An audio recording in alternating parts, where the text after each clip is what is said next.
Acting up. Yep. A premium account on X is required to go live on a platform. Please upgrade the premium subscription. That's crazy. So they just. I thought you had. I have regular. I ain't fucking paying for shit. fucking. There's such thing as regular and premium. Yeah. Damn. But we live, man. Welcome, America. Welcome back to Moe TV and Solesoundz.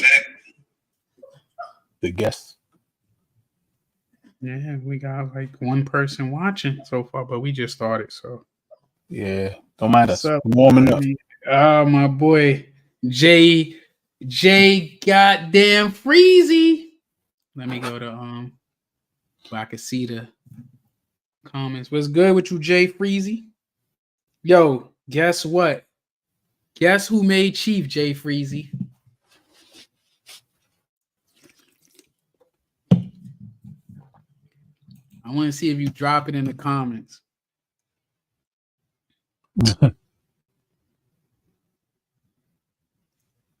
I got your attention, but Yup, I found that out today when I was at work. They told me. I got the text message. I like, man, more power to her. She about to get that work though.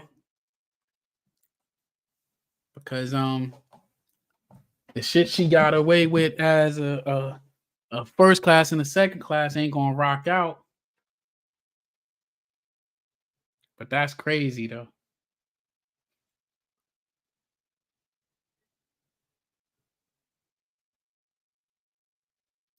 Whoa, it ain't no standards no more. But you know, I don't know. She probably got to the wing and them evals. I mean, they probably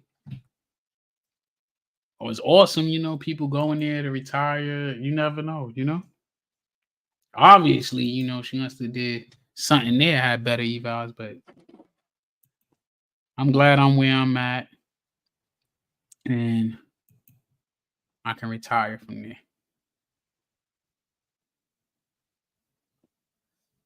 Let me see. All right, I had to go in because I wanted to see how it look on the. That's why I got to teach you too, so how you can look at when you live to go on to YouTube Studio and you see your analytics. Right.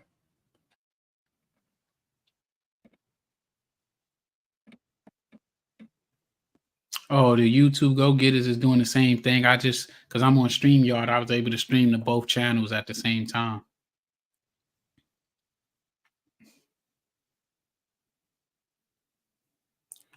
Yeah. McLean made Chief too. So you got a couple of people. I think they made like 50 something, man. You can even make it. You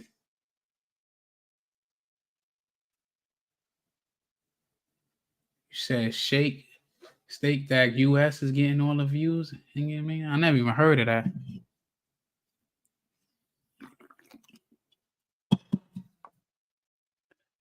That's different. You said you saw my window when I made it? When I made Chief or YouTube?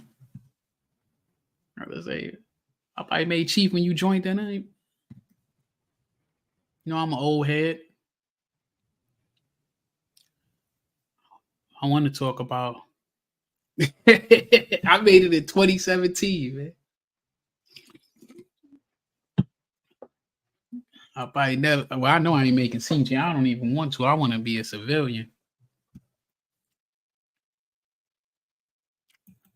I love my new job, man. I got 2 first classes that handle their business. I ain't got to stress. I work banker hours. Can't beat it. Oh, shout out to everybody that's in the building. You see that? That's why I'm wearing that. You see that? You see that? Uncle Moe TV merch. Get yours while you can. $100 a t-shirt. But comes with a Dunkin' Donuts card. Yeah, it don't come with Little gift shit. card. It don't come with shit. Come with a thank you. $100. But for tonight only, guys, y'all could get it 75% off.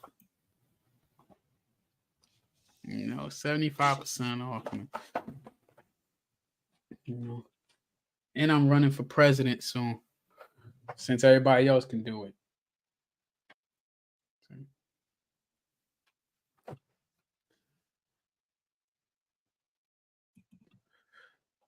Okay. Somebody better. But let's get in there. We got a lot of viewers on right now. 6, so I see this joint is messing up. It's thinking I need to edit some joint. Cause the last time I was on it got the category under gaming. Cause I was in gaming, so I changed the category. It'd be under entertainment. Yeah, people on blogs.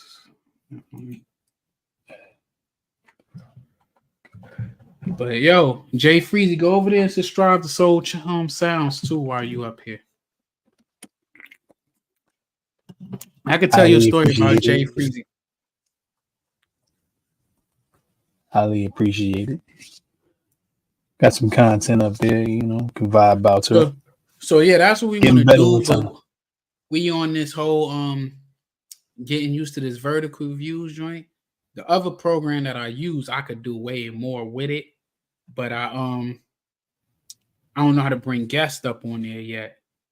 That's why we fucked with it like this, because me, even though they gave us training today, said we can't talk about our political views and all that stuff, but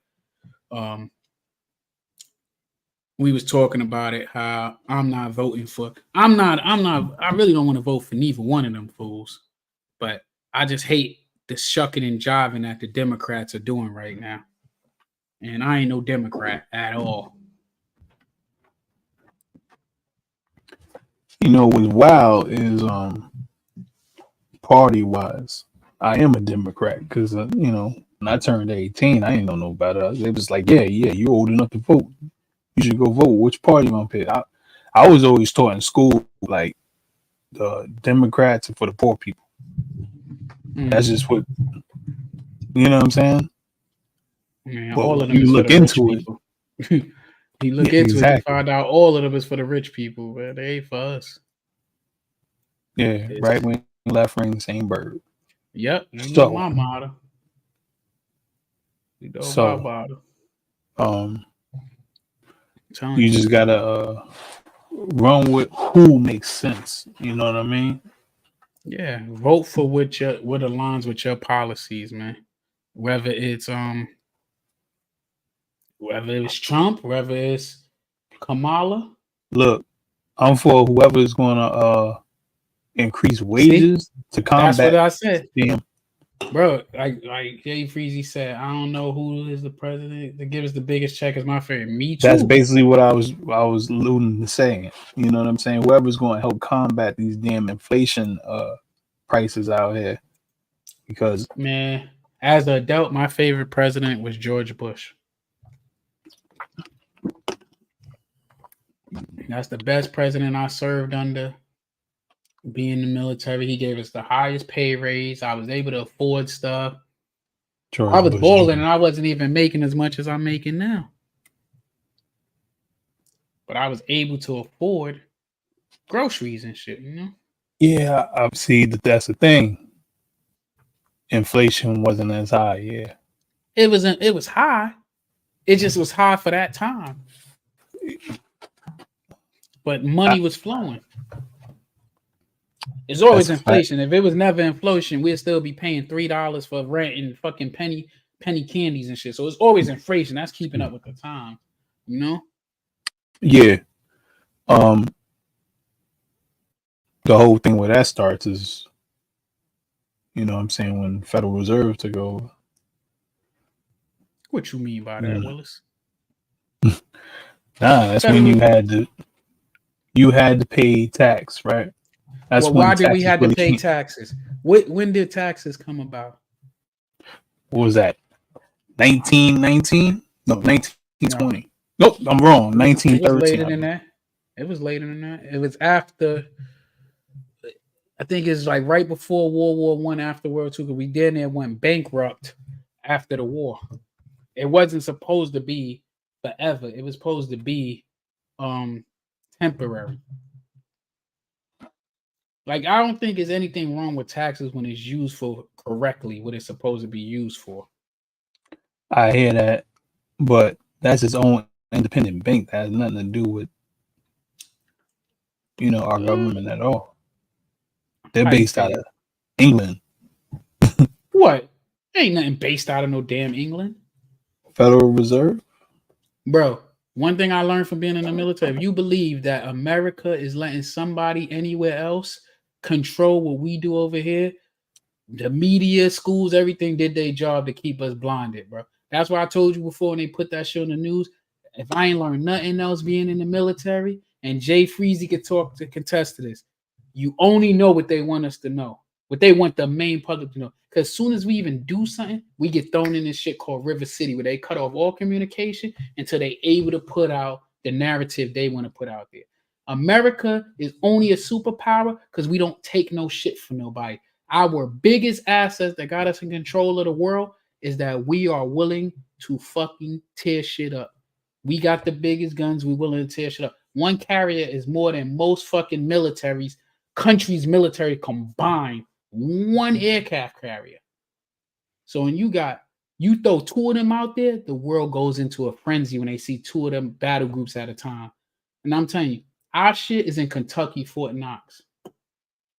Adula, what make you think that demographic of people bought Trump?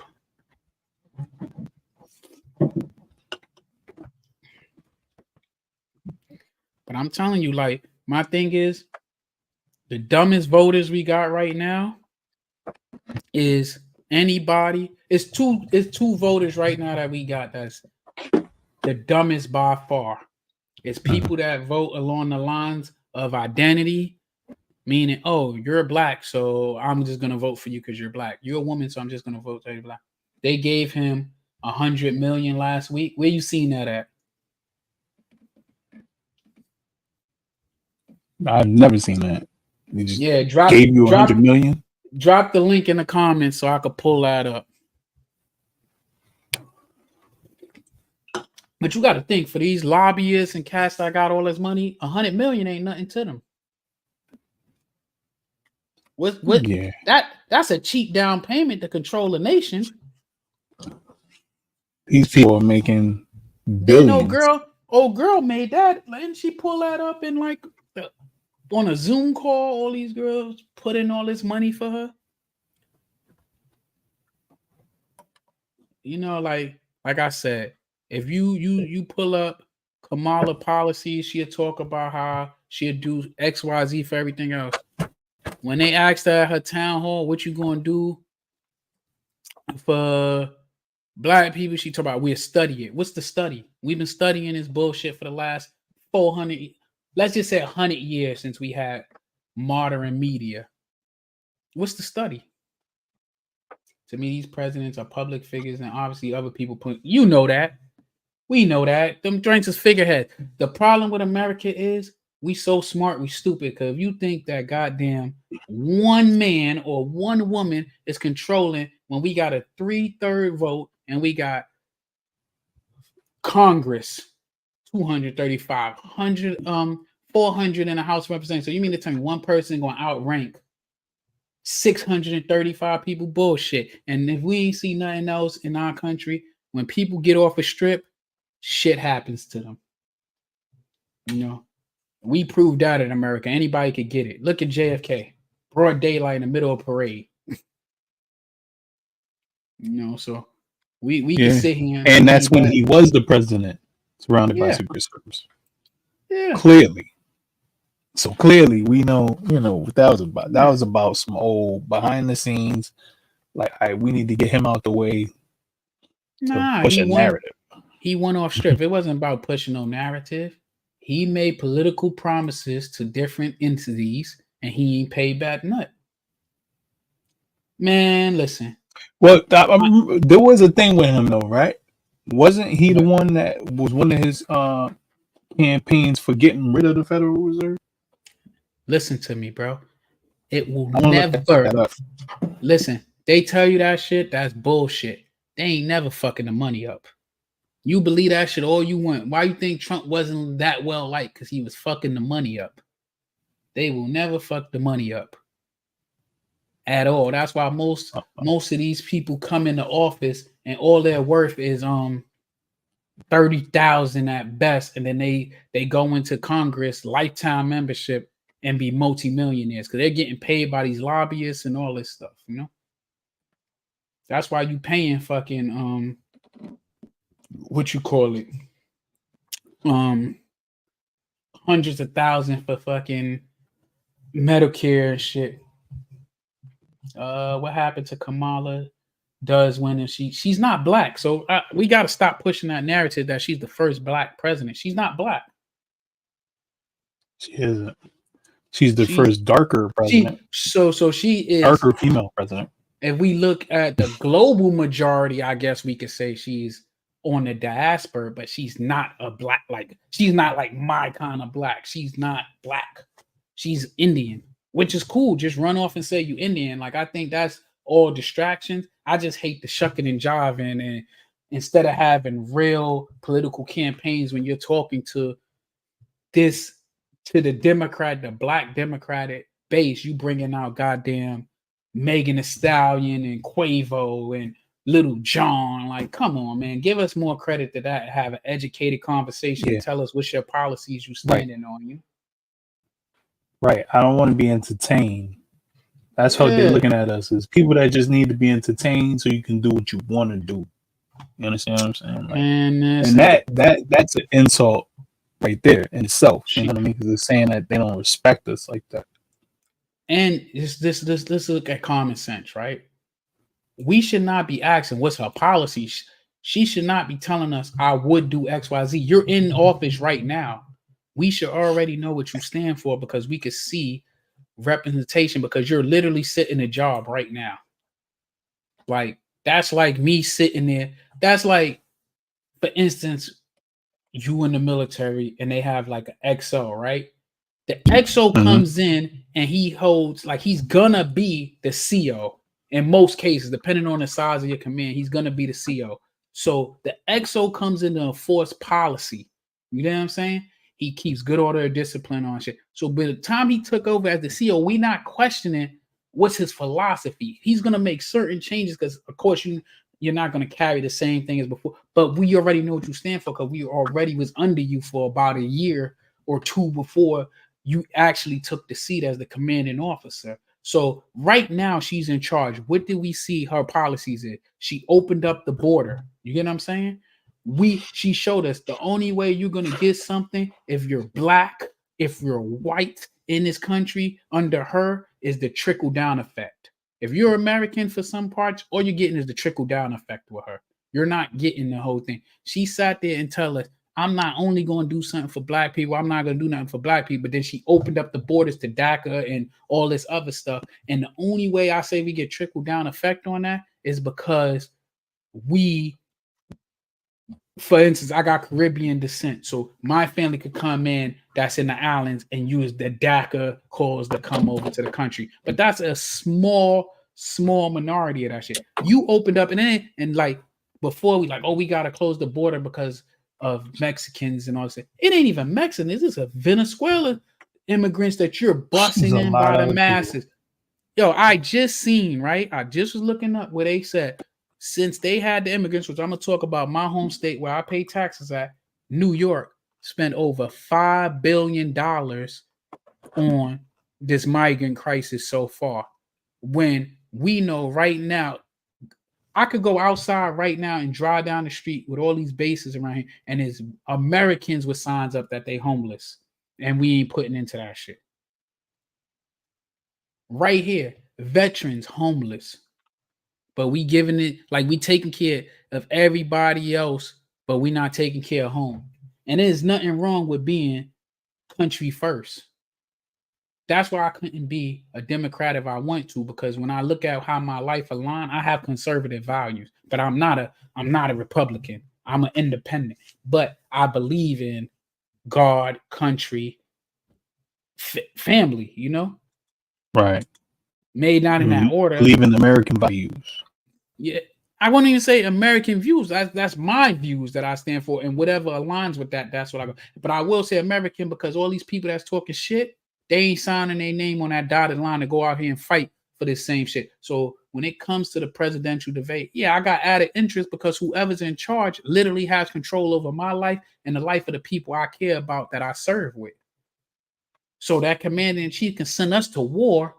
And now we the ones fighting the battles while everybody's sitting here and they might have made a dumb decision, whichever direction they voted in, that we paying with our lives. We paying with our, like, leaving our kids, man. Under this administration, we fucking sat on deployment that we supposed to go out there for 5.5 months and we was out there for 10 months. When I felt like they knew we was going to be out there regardless.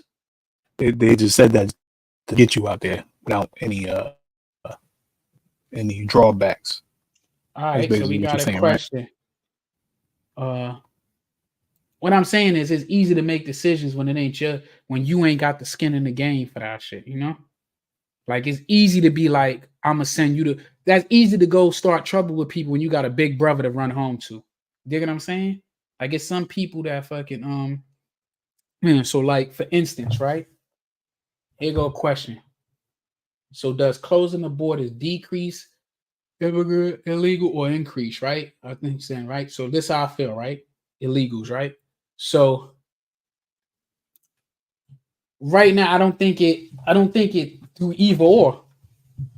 I don't think it decreases. Well, I think it decreases it to a point because so it's the difference that I noticed. And if you listen to the wording, we got migrants that they're bringing in, and then we got illegal immigrants. You know, before the illegal immigrants that was running around America, the most was Canadians here on visas that expired. You know, now we busting in the migrants and giving them our money. You giving them fucking cards like with food stamps on it. They kicked out Americans out of shelters to put them in it. It's just it's so much that we could build on to build our own thing up. Or for all that, it'll be cheaper, right? If you just fix up where the fuck they at and let them stay there. You know? Let them stay in their country, you know? But we taking it ain't like they sending us they doctors, lawyers, and they brightest minds, you know. Mm-hmm. They sending us people and don't get me wrong, I'm pretty sure it's good people to that's mixed in it. And that's what I feel like we giving up money to non-Americans, which even with the illegals, this is how I feel, right? I used Italy as an example. When we was in Italy, the hotel I was staying at wasn't far from immigration, and it was a long line. Everybody has immigration policies. Everybody protects their borders. You know, everybody protects home base. We don't have. I know it says, "Give me your we good." I say yes. Let's take them in, but let's do it legally. Go through the proper channels to get here. I agree. So we going get your else, green visas and we gotta go through the proper channel, and then just be this whole country was built on immigration. Then go through the proper channels, and then fucking be a productive citizen, you know. But don't come here, tear up shit. Don't tell me what you can't do for me. Don't tell me that my kids, my taxes that you overtax me can't give my kids better schools, better stuff but you giving it away to people that ain't put into this, you know? No different than somebody doing goddamn disability fraud. You taking out of a system that you didn't put into, you know? Like I feel public assistance should be a fucking a cap. It should be a time limit, and you should get as much as you put in. If you was working, doing your thing, and you fell on hard times, yeah, boom, you should get it. Hold on, I'm gonna switch this cord.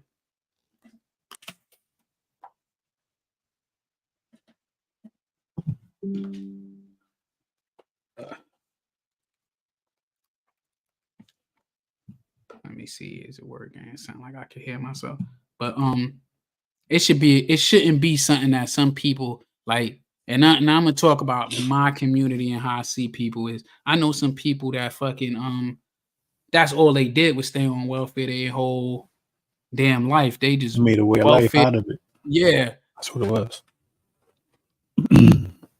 And we see it a lot yeah, in the urban communities, you yeah. know, And where like there's the biggest misconception we say though, when we be like illegal immigrants don't pay taxes. Everybody pay taxes. When you go to the store, they take taxes out our check, then taxes when we go to the store to buy anything.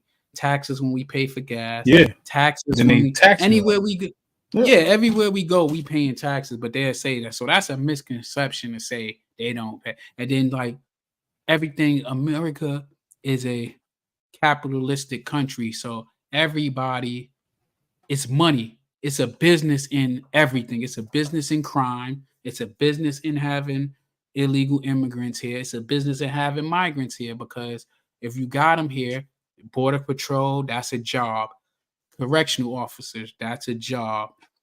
Um, People once they get them here, you paying them under the table and taking advantage of them and shit. Yep. Because the same people we complaining about, it's a lot of people that's here predatory on them too, and they don't deserve that either. They coming here for a better life, and it's people taking advantage of them. So I feel like let's make a legal path for them to come here, because now we're capitalizing as a whole because now they can legally work, they can legally do things. It could keep the wages at competitive for competitive for all, not just for certain things. Because in all reality, right, it's like the female actresses that was talking about, oh, they don't get the pay the same in Hollywood. The problem why y'all don't get the same pay is because y'all don't sit there on solidarity and say, hey, I'm not taking this role because that's under what I'm supposed to get. The problem is the next one will be like, fuck it, I'll take it for less. So now that just set the standard, that lowered the bar and set the standard, and that's why you don't see the same chicks, they complain about it years later, like, oh, I didn't get paid what I was supposed to get paid, or they taking, oh, it's not fair that Denzel got this or this person got that. That's because they negotiated. Like, you need to fire your representation. You need to make better decisions. I think yeah, that's really why it happens, because you're not aware of what you're Nah, they be aware they don't stand on their business, as to they a say degree, I would nowadays. say, yeah. So answer this question. You gonna tell me these people are smart enough that they can control the masses and make us think one way and they act like they got this and that, but they ain't smart enough to be like, you know what, I'm not taking this and we gotta have this union. Them motherfuckers know what they be like, I need this money. Fuck you bitches. I'm taking this pay. That's what the problem be. They don't stand on it. In that regard, yeah. Yeah, let's Let's keep it real, bro. keep it that We way. gotta stop making excuses for grown ass adults, Like we will sit here, right? And that's why I said I'm only talking about my community. I cannot speak about other communities. I'm talking about I cannot sit here and tell as a whole, feed them that lie that you don't need a man. I don't need no I'm the smartest. I'm the most educated, but then you getting fucked over. So are you really the most smartest or most educated if you can't practically exercise that? No. So you either you stupid or you're not. So I'm not gonna give you credit saying you Yeah, smart as hell, and then the next minute talk about, oh man, they got over on her because she's a woman. Oh man, I yeah. owe you $5. I ain't never owe nobody nothing but an ass whooping. So you can keep it pushing. Unless you're talking to Solesoundz, he might be talking about you owing him $5. But everybody know I don't owe nobody no money. I pay my debts. Your name Navy Federal? Because that's the only motherfucker I owe. Oh, that's crazy. Mhm. Damn, bro. That's pretty Yeah, the wild. loudest person is the dumbest. But I'm telling you, I sit there and I listen to these chicks talk that shit. I'm like, come on, make your mind up, man. Make your mind up. But what I did see today, right? I was strolling through the YouTube streets and what you call it, because this girl haven't been sitting down doing any media joint, they starting to turn on her. The mainstream media, they starting to turn on her and they starting to like point out shit on her. They ain't pushing the agenda like they was pushing before. Like I said, I thought it was Come on, shocking that Obama didn't endorse her yet. Now he on the program, you know. Now they, they don't put the the gun to his head and shit. He went there. They got his wife up there stuttering on stage. But he did bring up a good point. You say we are supposed to be the land of the free and the democratic process, and we knocking other countries that's not on the same wavelength. But when it came to them picking her to be the candidate for us, we threw out the fucking process. That ain't right. Now we don't got enough time for it, you know? And then they saying like the only people that she's sitting down talking with is the people that are sitting there shucking and jiving. Like, come on, Steve Harvey. You think I'm listening to Steve Harvey? You can't even control your wife. I don't think I'm gonna listen to you to control my vote for the country, you know? Like, come on, man.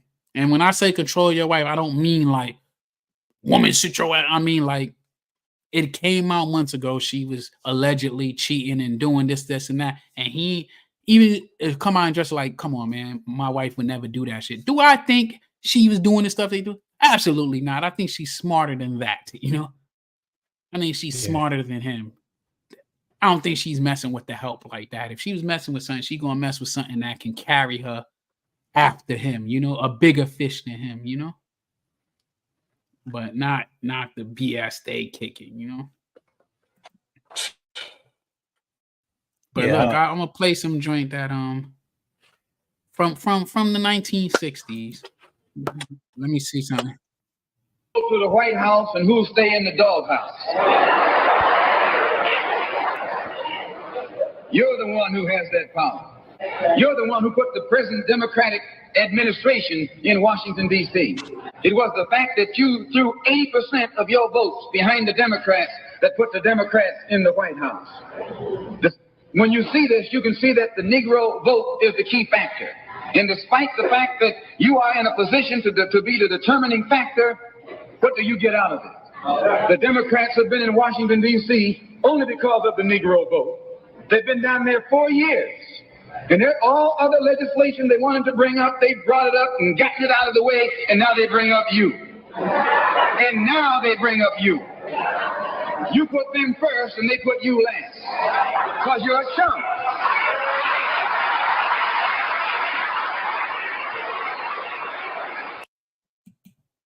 Malcolm X said that in the 60s, bro.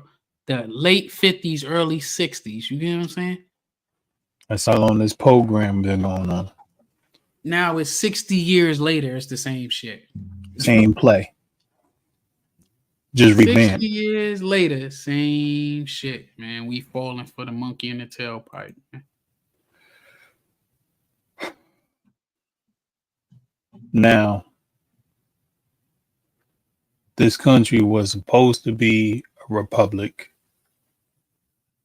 Yeah. At the end of the day, like I said, you know, I don't care, Democrat, Republican, Independent, as long as you are for the people, as long as you're going to keep money in our pocket, you're not going to make it to where we losing money. You know what I mean? You're making sure we can afford things and we don't have to settle for less. Yeah. It's disappointing enough that we got to vote for the lesser of the two evils. Why are we even voting for any evil? You know what I'm saying? How about that? They say, you know what I mean? Trump, like, listen, I don't care for none of them. I just want to put the facts out. They said Trump was gonna give police immunity, and like I counted somebody who said, I said they already got immunity if you look at it and stuff. But a lot of y'all greatest president ever, what did he do? If you read that shit, he fucking James Small. Also, Obama signs the blue alert law to protect police. This was in May 2015. You know? This is May 2015 he did that. So let's not act like any of this stuff is new.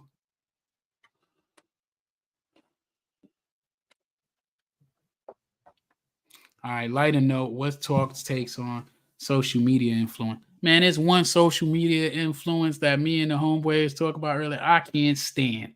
and that's Hassan Campbell. He's the worst of the worst with his buffoonery, bro, and his lies to the people, like he care about the people. What we need to talk about with social media is all this electronic panhandling.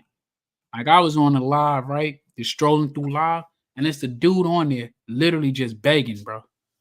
Just begging, not even talking about nothing, not singing. And I mean, literally on YouTube, I know people that get paid in views, thousands and thousands of views. It's a chick right now. What time is it? It's early.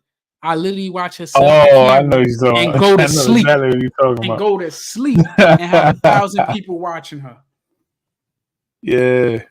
She a grandmother. She go to sleep. She ain't fully dressed, everything chilling, and people was up there watching her through the night sleep, bro. I wonder how did she think of that? She literally got what is that, an expo board, and put subscribe to the channel while she sleep. And put a Minecraft goddamn teddy bear up there. Stuffed animal or whatever, you know? Yeah, you're right. Let's bring it, you know what I'm saying? Let's lighten the mood some. You know, I got something that's gonna cheer everybody up, you know. So with this panhandling stuff, were you talking about Scheme Team? Also? Oh no, it's him too, but it's worse than him. But look, let's lighten the mood for a second. What the? Hey, bro, don't you ever put your hands on my mama ever again. Let me find out you do it again. I'm going to shove my bottle down your throat. Do it again. My favorite short. But yeah, fucking Scheme Team, he be begging and he'll say one smart thing every fucking 5 years. Then, oh yeah, I like it, but you don't want to put money on my Cash App and all this stuff. Money talks and bullshit walks, right? Yeah, man. But I feel like, bro, let's say I donate to you, right? Now, anybody who's seen me from the beginning, right? I put the money back into my production, you know? I started with my cell phone.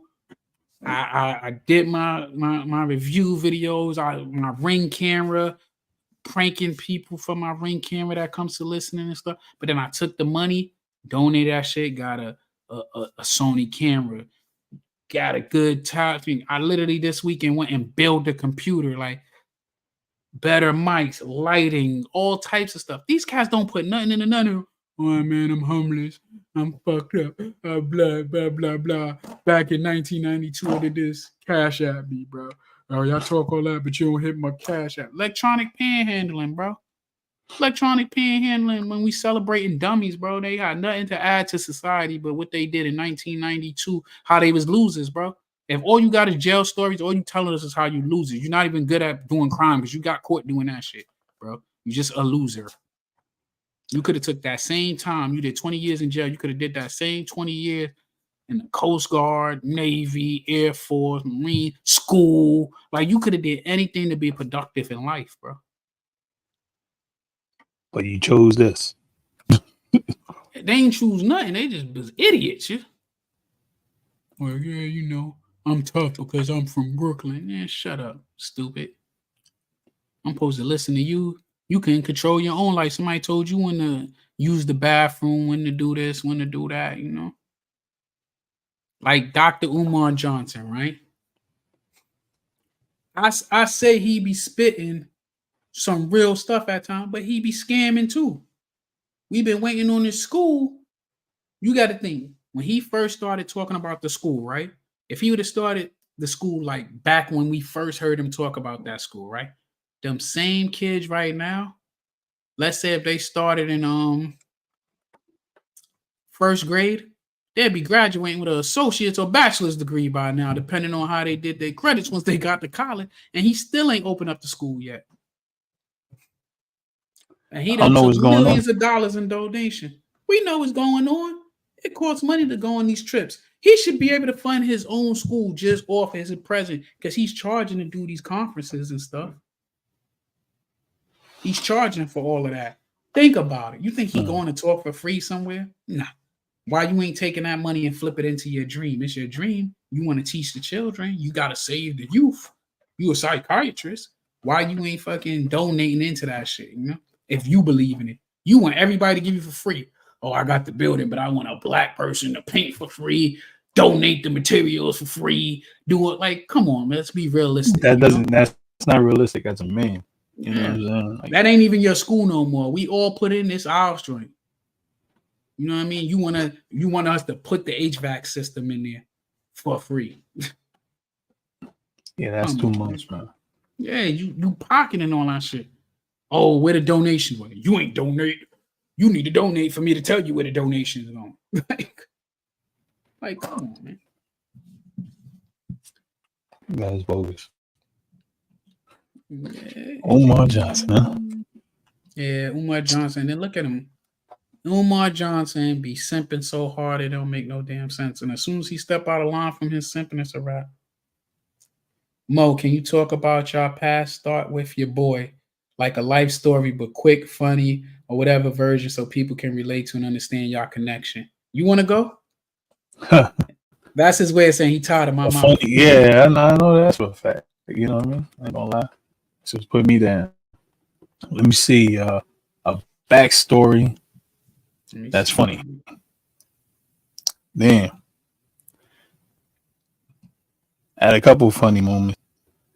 I remember when we was young, I wanted to be the one that like to go and approach the girls. You know what I'm saying?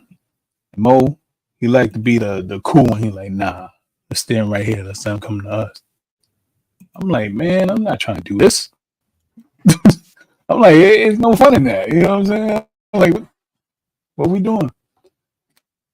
You know what I'm saying? We had funny moments. I just can't remember all of them, you know. I just remember. I could say coming up, I think I was the one that probably got us in the most shit. Well, yeah. That's a fact. It is what it is. Yeah. You know what I'm saying? Or but that's just I got a funny story. You just don't want to tell it. I got like two funny ass stories that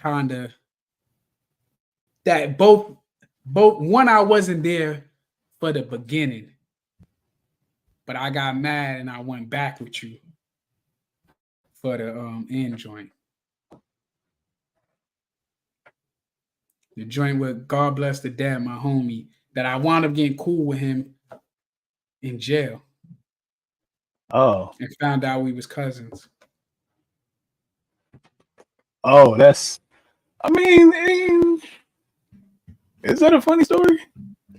So I mean, it was funny how you were the only one that stood there while the rest of them fucking punks ran on you and shit. When y'all went to Skate Key, the time I didn't go with y'all. That's and then that's when you came and told me that's not like, nah, we going back. And remember, it was only me and you. That is true. It was just us. Yeah, he want to hear you. Anybody else we seen in there. But I don't even think they showed up there at all. I think we was the only ones from like Boston Road that went. Yeah, we were. Nah, that joint, the story I'm talking about, Welsh, that shit wasn't like. It could have turned out real bad down there, especially once I got to know them fools. We lucky to made it home that night. To be too deep going to in all reality, to go to their hood. That they were surrounded by enemies. That essentially they enemies was pretty much our fucking oppositions too. So for us to go down there in the belly of the beast, too deep, and we talking here 20-something, 30 years later, we lucky. True. I do know. Most of them is dead. I do know there was some politics to it though, because their enemies were there. Yeah, but remember too, by then you wasn't homie yet. I was homie. Remember, I still remember what I had on and all. I was looking stupid as shit. Remember, because it was hot. Like I don't even know how I didn't even go to jail that night because I was looking stupid. So I'm gonna tell a story because he acting like he don't remember, right? And you detail, but you cover it up, like fill me in. So backstory: when the original beef happened, I wasn't there. You get what I'm saying? I wasn't there for that. I just happened not to go to say, but I used to be all over the Bronx. I used to go everywhere. So people didn't really know where I was from because I used to be in all these different hoods that everybody thought I was from their hood, you know, but I had like a girl in their hood. So people see me going in and out of their houses. They thought I lived over there. So now I turned homie, you know what I mean? If you know, you know. Homie was the red team, right? And that was at that time, sweeping New York City, you know? And the different projects was getting engulfed by, we could say, the blood pandemic, you know? At that time, the motherfuckers was scared to wear red. Like, it was all these fake stories talking about if you wore red, you was getting cut and all this shit. And like me and him was talking, none of us could say we know somebody who got cut because of that shit. But growing up, we swore they was cutting old ladies doing all this shit. But ain't none of our mamas. That's some shit you would hear. Yeah, that was some propaganda. And I can speak for the Bronx and Harlem, you know? Maybe that shit was happening in Brooklyn somewhere because they a little fucking extra out there. They ignorant. But in the Bronx, that shit wasn't happening. But the media was putting out propaganda to scare you up from going outside on Halloween and all that shit. So now, the different neighborhoods, even though we wasn't from the projects, our neighborhood, each block was like its own community from like 166 to 167, 168 to 169. That was like our little community. And then it's like teams in that shit from like, you could say like the Black Block of Tinton to Franklin, you know? And sometimes Fulton is a part of us, but we look at Fulton like the outskirts. That really, if you caught one of us Boston Road cats, we wasn't out of bounds, but it wasn't really our shit. Like, we was cool with them, but it ain't like we gonna go hang out on Fulton all the time. We might have a homie that live over there and shit. We go hang out at his house because his mom's work nights or something, you know? Yeah. Which we had some good times there. Just a pass through here and there. Yeah. Mostly Boston Road was like the main strip, and then Franklin, you know? Like me, I'm known as a Sav boy. I'm from 167 Boston Road.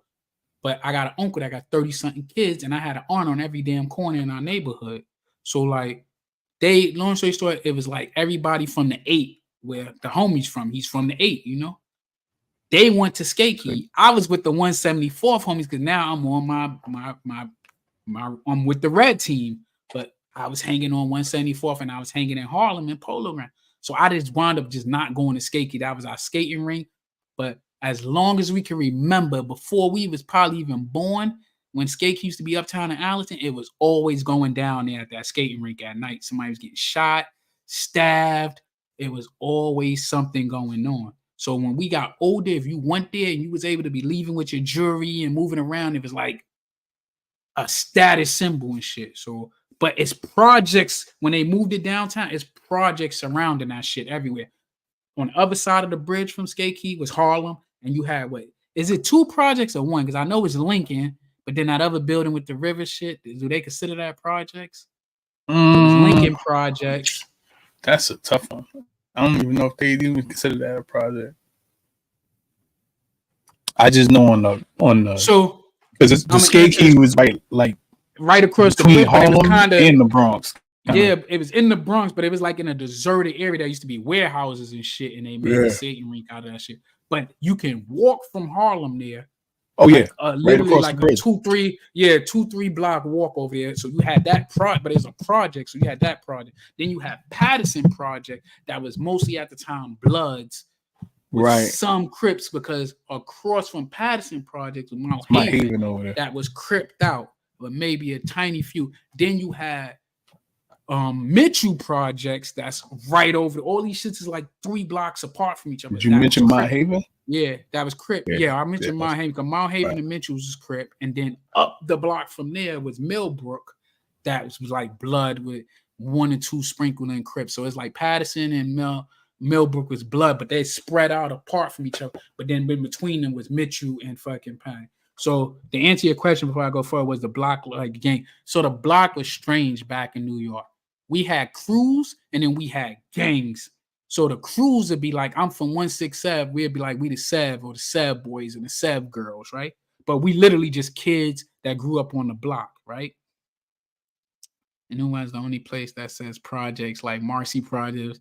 It was block of projects. Because the projects is a bunch of buildings that look like it's like its own city because it's like So it's 20 like something towers. floors. Yeah, it's like 20 something floors, probably Brick 20 towers. apartments on each floor. They all the same color and shit, same brick color, and then it might be like 4 or 5 blocks of them shit. So they really they own little city, you know, and it's low income because it goes off of your income. So motherfuckers paying like $40 for rent and shit, you know. And so if you ain't from there, don't go there. I don't give a fuck even if you know somebody. Don't really fuck with that shit, man. Because don't walk in the stairways is crazy. So, like I said, setting it up, and then like on the block, gangs blood started taking over the city. Like it was a jail gang, it started taking over the city, right? And us young, because I had to be like 14, 15 at that time. I think I was 14 because I had just turned homie. So I was like 14. Because I was like in 9th grade, 8th, 9th grade. So in I that was case, 14. it had to be ninth grade or going to 9th grade, something like that. Yeah. It's something Because I around. know, I remember we was supposed to be 16 to turn homie, right? And we was lying about our age. Remember, sex money, you had to be 18. so that means I had to be 50 because you older than me Yeah. by like a month or some shit. Yeah, and I remember I was lying about my age, saying I was 16 when I was young. Somebody's like, Malik ain't no damn 16. Malik like 13, 14 and shit. Remember, that was one of the reasons we turned homie outside the hood in Soundview. You know what I mean? But so back to that joint. So now, like, we surrounded by these projects. They go down there, and I don't know why y'all decided to walk back home, you know? I mean, it was what it was. That's what you that's from what there, you did. do want out. You want to live, bro. You get tired of the hustle, the bustle, all that bullshit. But you know what it is too? What? Y'all fools, You don't we was know broke this. back then. We was broke Well, back then. That's why I y'all mean, was walking. yeah. You know, come from a struggle. You know what I mean? You get your And y'all was dollars. deep, but not deep enough. Here's the thing.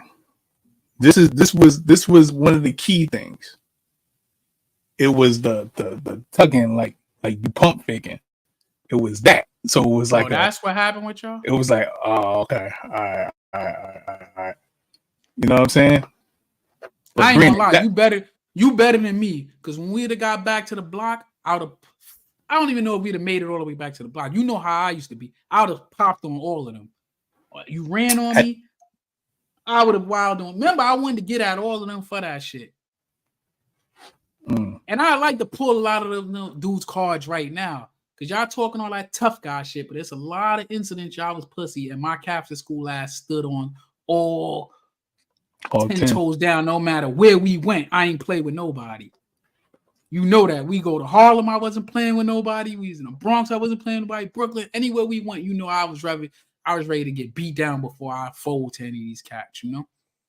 And that, cause remember when I was like, when y'all came home and y'all told me what happened at these dudes chasing, and matter of fact, everybody that did that, the main characters who did that to y'all, it's sad to say, but they all dead, bro. God bless the dead, my homie. Rest in peace. That actually, after I got to know him, was a real good dude. My son Shimi, he got set up on some bullshit. That dude Paris, wasn't he there? He got bodied. Like, shit was crazy, you know? But them projects was wild because they just start killing each other down there. But they glorify that shit like that shit is cool, but they ain't lived to even see shit. They 30s. Shit is wild, man. And it's crazy because it'd be like cats like the homeboy, he changed his life and then get killed or some bullshit. Oshimi? I'm telling you, boy was official. When we was behind that wall, when it was really time to put on, he was putting on. And he wasn't putting on some like, rah, you know what I'm saying? He was coming to me like, you better calm the fuck down. You wilding out, you know? Like, he was keeping me level-headed with a lot of shit. That's why that shit hurt when I found out he passed, bro. That shit hurt, man. That shit hurt, man. Like, I was in the house. I ain't even scared to admit. I was in the house crying when I seen that shit. And then reading that shit in the paper, that shit had me. Then calling, that shit had me fucked. And remember, back then, we had cell phones and all that shit. We had beepers, you know? But back to that story. These cats ran up on you. For real, I had that shit. My brother had one. I ain't had one. But remember, The motherfuckers ran up on you. You didn't run. Oliver didn't run, but Oliver ain't running nowhere anyway to keep it a buck. Was he even there? Yeah, he was there. His fat ass was there.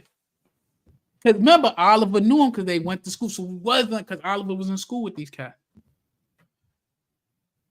Right now, I only got this one. And I got one in the order for my son.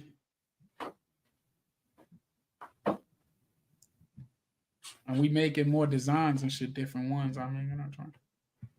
But so look, so this the dumb shit I did because now that we in our 40s, I can admit this shit was dumb. But we go back to Skate Key the next weekend because it was always like Saturday. That was the most popular night that you go, Saturday night. So we went back to Skate Key that Saturday, but nobody from the neighborhood wanted to go. You meant what other ones? But remember, nobody else wanted to go, and it was me and you, and I was like, we going, and you was like, all right, fuck it, we going. At that time, I was more ready, you know what I mean, for what because you can't get a gun in Skate Key.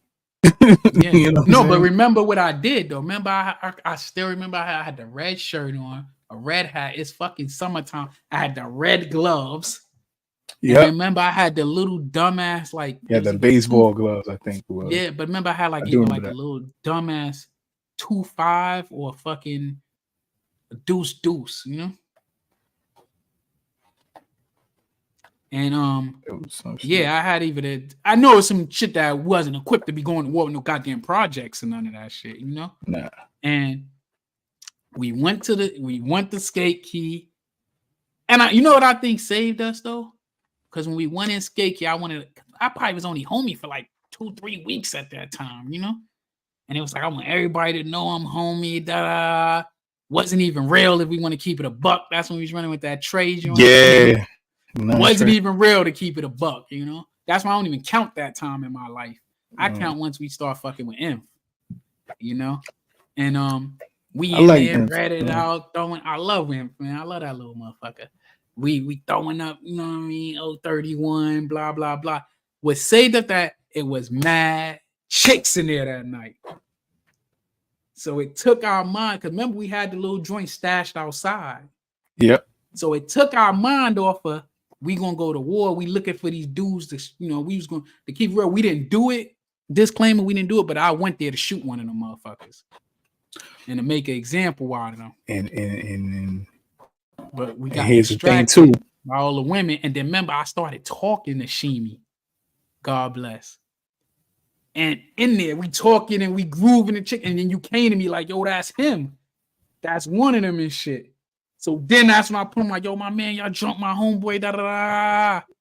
And then he was like, oh, nah, and that's what I forgot who else was with y'all. I know Marcus punk ass ran on you. Yeah, I'm calling you out. You're lucky I can't remember your last name. I'll put it out there. But remember, he told me it was somebody else in the group. It wasn't you. You just ain't run. So it's like, that's why, you know, they try to pop on you. They knew O from school, from Morris. You they didn't know, and the rest of them ran, but they wanted the other cats, not you, but you ain't run. You still tall.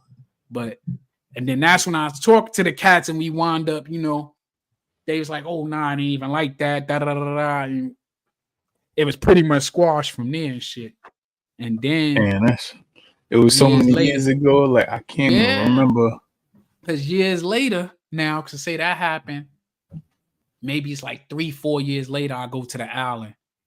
Rikers Island, New York. That's the jail. And I was in the adolescent part of that. Like I said, I changed my life now, but I went to jail back then. And when I was in there, I bumped into the homeboy Shimi there. And it's crazy because like we would see each other and passing in the streets, different places, because we fucked with the same people and shit. But we wasn't like the best of friends, but we knew each other. Our names, we both started coming up through the gangs and shit of the gang joints and all that. And we got cool and shit. And then when we got locked up, we really got cool because when we was on Rikers, I bumped into him. I remember he back then adolescence, I was when I went to the island, I was 17. I I got arrested at 16, and then I got arrested. New York is it a place that says isn't the only place that says project. Yeah, I mean they say projects down here in Virginia. But I was a dumbass that summer before I turned 17. I got locked up. August, September, October, I got locked up. I come home, I'll be home for like a week, catch a new one. And I'm back in there. And I caught the case for hustling, but then after that, I kept catching gang-related charges. And other shit that I ain't even do, people was throwing that shit on me. Like it was him, or they get locked up for some shit. They throw my name out there. I was getting picked up for that shit. Go to Rikers. But I went to jail I guess I could do a story time on that shit because it's 20-something years later and I done did the time for it. But I went to jail for the attempt murder and assault. Yeah. So I think, what year was that? Because I know that was in 99. 99. Because I went to South Carolina before that. And then when I came home from South Carolina to visit in the summertime, that's when that shit happened. And that shit wasn't what? I remember before I left, I heard about that. But I don't think you was locked up yet or something. I think you might have left. You talking too much. You heard about something else I did that I didn't get. The shit on 174th I did back then. And then I went to South Carolina. Yeah, that's what I heard about. Yeah. I heard about that. Yeah. And then I think you got low after that. Yeah, and then that's when I was down south for that year. I went to school there. When I came back to visit, I caught that case. I caught 3 cases back to back, and I couldn't even go back to South Carolina because I was fighting that shit. And then that's when I wound up copping out. But I took the trial for the attempt murder. I took that shit to trial because they was offering me. I was 17. They was offering me 10. First, they was offering me 5 to 15. Then they was offering me 10 to 15. And then I took that shit to trial. And I ended up, you could say I beat it. I wound up getting way less time because when it went to trial, now you got to bring the burden of proof that I did that shit. And I didn't, it was no real, it was self-defense in all reality.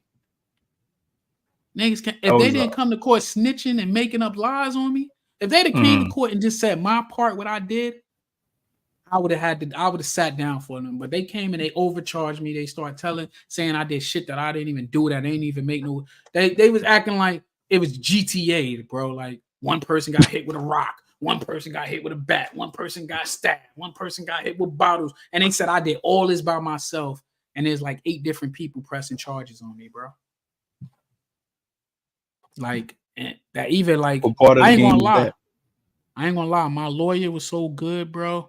My lawyer saved my life. My lawyer literally saved my life, bro. Because if it wasn't for having that lawyer, I wouldn't even be. I mean, I would be talking to you by now. Well, I don't know. Who knows? Because I could have went in there and caught a fresh one in there and wouldn't be home. But my lawyer got my shit. Like I wouldn't have been able to go to the military if I ain't have that. If it wasn't for my mom busting into her TSP and her 401k and bailing me out and getting me a good lawyer to fight that shit, I wouldn't be here.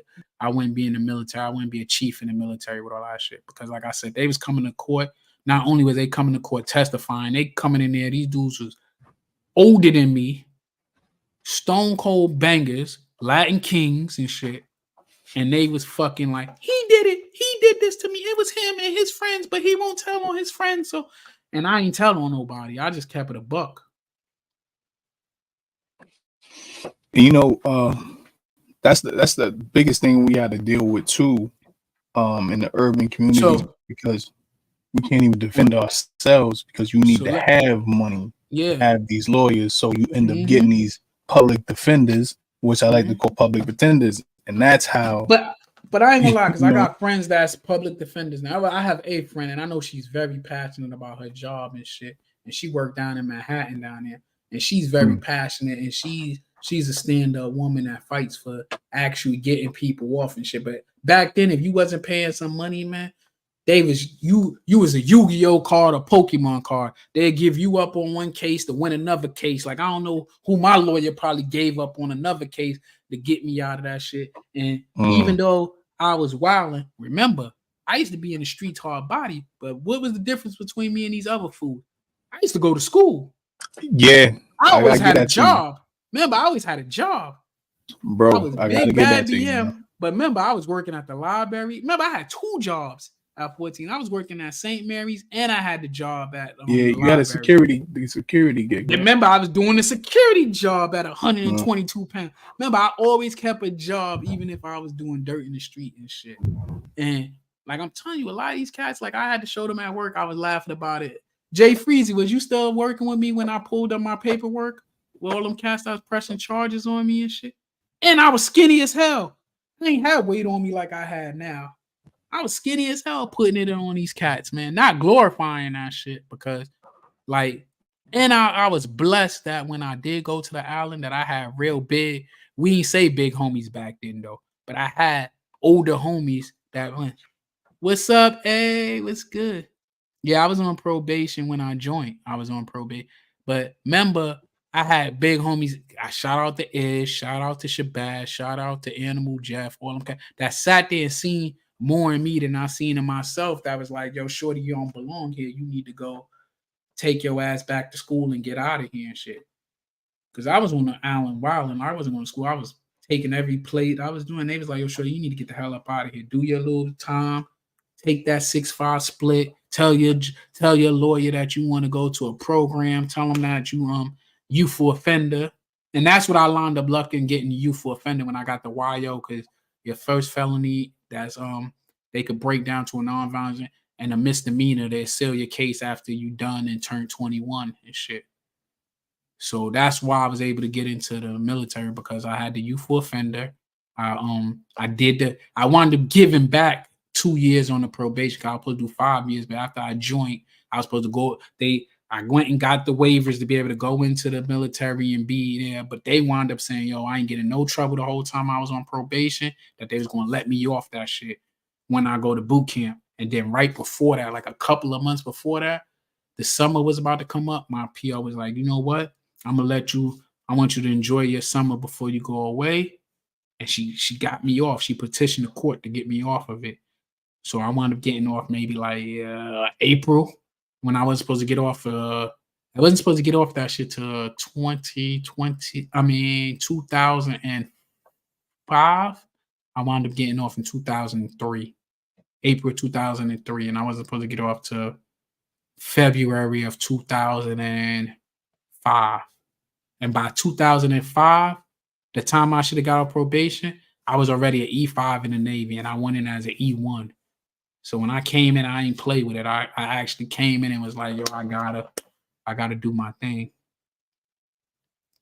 But I ain't gonna lie, I seen shit on Rikers that it's still like, I didn't realize it still fuck with me to this day. Like the way I deal with people, where I don't play with people in certain manners, because you learn respect in that motherfucker. You learn to say "excuse me." You don't just fart in closed spaces. You don't do none of that. You learn to be respectful in there. That's why when I hear these cats get on these and glorify all that shit, it's like, come on, bro. Tell the truth, man. You was in there scared, to be real, bro. The ones that don't be scared, that I realize with them cats, that be them cats that be growing up in the system, that they went to Sparkford and DFY and stuff. They know what to expect already. Nah, that's their home. Jail don't scare them. That's their home. Being out here with us scared them, man. It's harder out here. You got to pay bills and shit. You got to be responsible. Yeah, you get like free medical inside the joint. You know what I mean? Yeah, they get in there. Get like some glasses. You can keep all that, man. I'd rather be out here. You can keep all that. I hear that. But yeah, man, these cats some money or something. Especially for my size, them cats was pressing them charges like, "Him, he hit me, he assaulted me, he did this." The one dude that I actually did something to, that's the only one that didn't get up there and stand and say I did something. He couldn't remember. Because he got hit with a baseball bat. Hit him with a baseball bat in his head, so he couldn't, you know. I hit him with his own, to keep it a buck, I hit him with his own baseball bat. They came to jump us, and they swung and he dropped it. I picked it. That's why I say it was self-defense. I was sitting there talking to chicks. You know, we was talking to some Crip girls. They thought we was Crips. They had beef with the Crips. They fucking came and tried to jump us. Then when he took off, we took off because we had winter coats on. We went to take our winter coats off to fight. Was it winter coats? We had coats on, I know that. When I went to take the coat off, they seen that beads was red and black and was like, oh shit, they not Crips, they but. And the dude said, and I'll never forget, he said, I don't give a fuck, they black. And it was 3 of us, and me, the homie Lunchbox, the homie De Niro, and we wound up fighting in the middle of the street in Pella Parkway, bro. We getting it on, and they just coming everywhere. I ain't gonna lie, we was outnumbered like money. It looked like when we hit one, they was multiplying into 2. And then out of nowhere, huh? Seven De Niro? No, Chan De Niro is me, Chan, and Lunchbox. And these fools, like I said, out of nowhere, a bus or something pull up, and mad lokes get off the bus, and then it was us, the lokes and all us fighting the Latin Kings and Bone. They had some shit called Bone that was like the baby Latin Kings, and we went at it for a while. That's a story right there. Yeah, because I wound up in that instant, Chan wound up doing unity between. Yeah. Chan wound up catching the case. I caught the case. I think me and him the only ones that did a bid behind that shit. He did it. He was already had an open case. He wound up doing it, but he did longer than me on a violation because he was out for his shit than what I did for actual charges. Because I took my shit to trial. I wound up getting a 6-5 split and 5 days community service. Nice.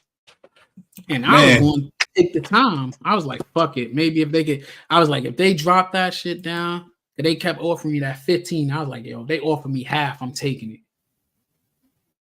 I was adding it up. I'm like, damn, if they offer me like 5, I could be home by the time I'm 22. If they say 8, I'll be home by the time I'm fucking 25, you know?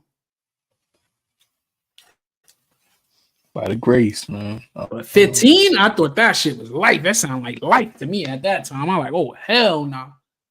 Hell no, I can't do that. I'm 17. You offer me 15. That's my whole life so far, you know? Yeah. But I wound up, by the grace of God and a whole lot of money, my mom's probably spent like $150,000. I wound up doing 6 months jail time, 5 years probation, 5 days community service, and it got dropped down to gang assault. Word. That's a blessing right there. Yeah, I got more time for the drug case than I got for the attempt murder. I really only got fucking the what did I want? I really got the community service for that shit and fucking what's the name of that shit? And the probation wrapped in that shit. That time and all that shit they really was trying to hand me on was the drug shit. They wasn't playing with that. The other shit, they knew it was self-defense because it was 8 people pressing charges against me, bro. My lawyer was so smooth. When we was in trial, he pulled out a scale. He let them tell all their testimonies, they sad stories and shit.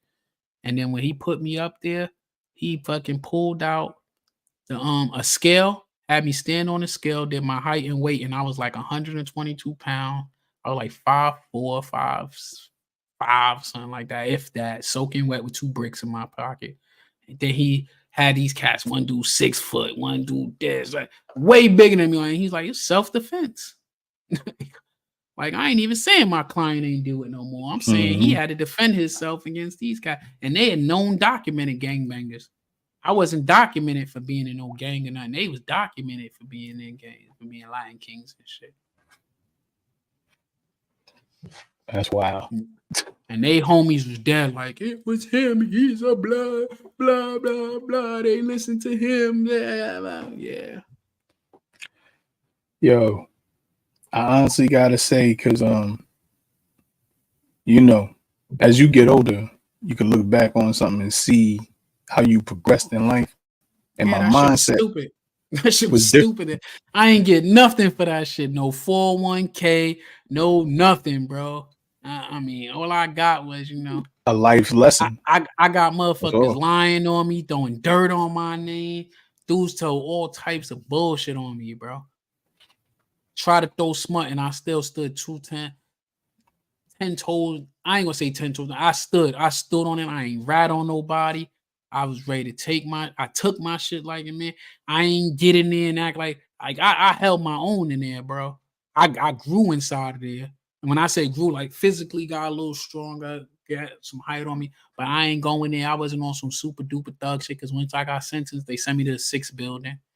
I realized a lot of cats who we thought was tough guys from the neighborhood was really soft. A lot of guys we thought was soft in the neighborhood was in there holding it down. It was, they did their thing. We had a lot of official cats from my neighborhood too that was in there. That was they wham. Like I can't even sleep on Bally. His name hold weight behind there. But these joints, him, my cousin, aunt, and all of them, they grew up in the system, bro. That was their home.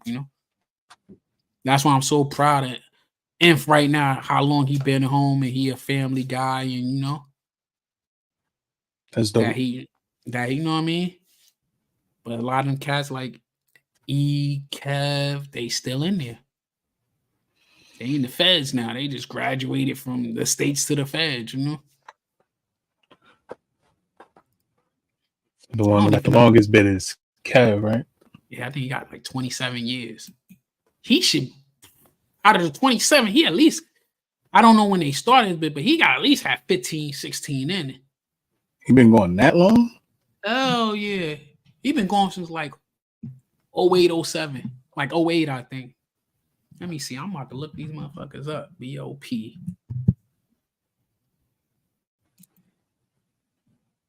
Yeah. That's unfortunate. You know what I mean? Because Kev was my dude. I can't say it was. Kev is my dude. That's a hard thing to deal with because. So with him, that's why I said I don't know when he coming home because he was locked up in the States for something already for attempt. And I thought he was I think he had 10 joints for that. And I think when he was about to come home, the feds picked him up for the bodies for some shit they did that they was under investigation. It was something like that. Like he was already in the States doing the bed. That's why I don't know when his Fed time actually started coming out. By the time I heard he was in the Fed, he was already sentenced. I was like, get the fuck out of here. I didn't even know Kev even did, trying to think what's his last name. I think his shit was like. Yeah, so I never crossed paths in the system because he was at a whole different. Oh, nah, I went before them. Remember, we was teenagers when I went. Yeah, Kev. They saying my boy come home 2037. What year we in? We in 2024. 24. So he got like 13 left. Yeah. Visiting at the prison camps has been suspended. And wherever he at, he in a camp, so that's a little better. Say minimum security camp, but it must be rocking because they got rid of visits. They say. Yeah. But I mean, he in a camp. Where is this at? I'm looking. He in Pennsylvania. Yeah, but that shit said he don't come home until 2037. Yeah, he 41. Damn. See, in the States, they tell you what they did. On here, don't tell them that. They just say they his numbers and how you could call him and all that shit and visit and all that shit. Or voice it, put in a complaint and all that. I want to see how long Ed got. But I ain't gonna lie, when I went to the island, Edward wasn't even on the island. His name was ringing bells. So when I was there in the 90s, he wasn't even there. And it was like his name was one of the names that held weight for non-Trey and for the Bronx. Well, like you said, he grew up in a system, so yeah. My I used to see him was there. Go and come back. And he was mad because he wanted me. Oh, Ed would come home in 2 years. He come home in not even the whole 2 years. Yeah, he come on 2026 April. So he in Miami. All the way over there. Yeah. Oh, in the feds send you all over. But he in the FCI, so he in his shit have more high security. But see, they don't say how long you been in there and none of that shit. They just say when your release date. But I know he was putting on for the max, so. But I get, like I said, Edward Name always held, you know what I'm saying? He always held it down. He always was official with it, you know. He was always, you know. That was the one person I know. Like when I first started hearing about it, like we was young. Like I think he had got out of spot. I'm telling you, I felt like once we turned 13, these guys just went to jail, bro. We didn't really see them, but once we turned 13, the block things started changing around us. Yeah. So all the shit my parents used to tell me, especially my mother, she was like, "Yeah, you know, people going, you gotta watch out for guns and drugs and all this." It was, they was dropping jewels on me, and I never seen it. But as you got older, it just I ain't gonna lie, around then, you gotta think though, because like, trying to think, I think my first shootout I ever seen, the first spot that I felt used to turn it up more than anybody else when I was younger, the first shootout that I ever seen was on Prospect. Prospect used to get it rocking in the 90s, bro. Like right there where my aunt was living at by the park. You put me on about that. Prospect used to get it. Like Prospect was like a damn third world country as far as the gunplay out there. And they was shooting big ass guns, shotguns, rifles, everything. Like you'd be on the back, and it was any time of the day. It wasn't even like it was nighttime. You knew it was going down. You had to be, wary. That shit was going down broad daylight, Monday through Sunday. But Prospect, I'll never forget, I had to be like 8, 9. I was coming out the building. We was about to go home, and my mom's car was parked right in front of my aunt building. And I went out before her, and all I heard was, and I was like, oh, like it caught me as a little kid. I was like shocked, and somebody else was sitting on the stool, like when an older guy pushed me to the floor. And I remember I was behind, like in between my mom's car and her car, and I was like fascinated too, because it's like watching a TV show, because they wasn't paying attention to us a little bit. And they remember dude is running, and it's 2 other dudes was clapping, bang, bang, bang, and then dude was on a bike. He on like the mountain bike, other hand letting it go, bang, bang, bang, bang. And it was like it was over. Then regular scheduled film. Then another time I was over there, we playing in the park, and I'll never forget. Motherfuckers was arguing over the basketball game, and that's when they like, I ain't gonna say the block name, but it was like the Prospect right there was fighting down the block. To this day, everybody always got beef with that one little goddamn block. That's how it be.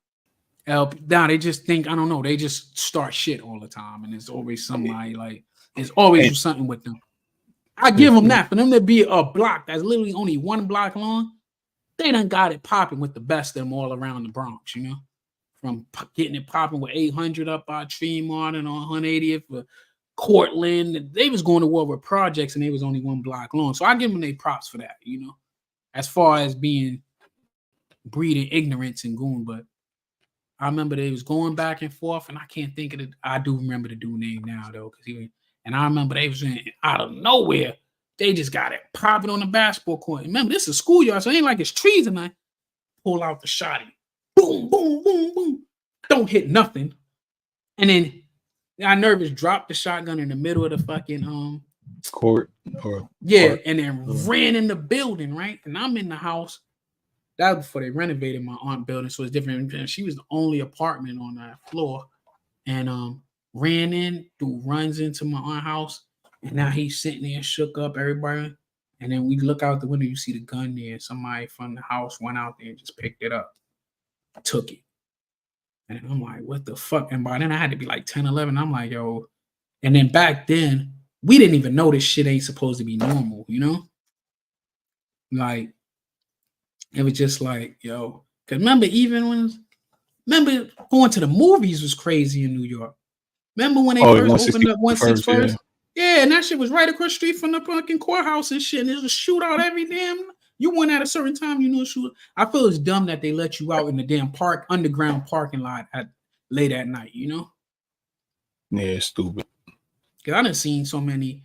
I mean, we went to go see, and y'all know our age, but we went to go see Terminator 2. And my mom's took me, one of my it's like she went to school with her that day. It's her best friend. Now I say is my aunt. She lives down here, not far from me, and her son, you know.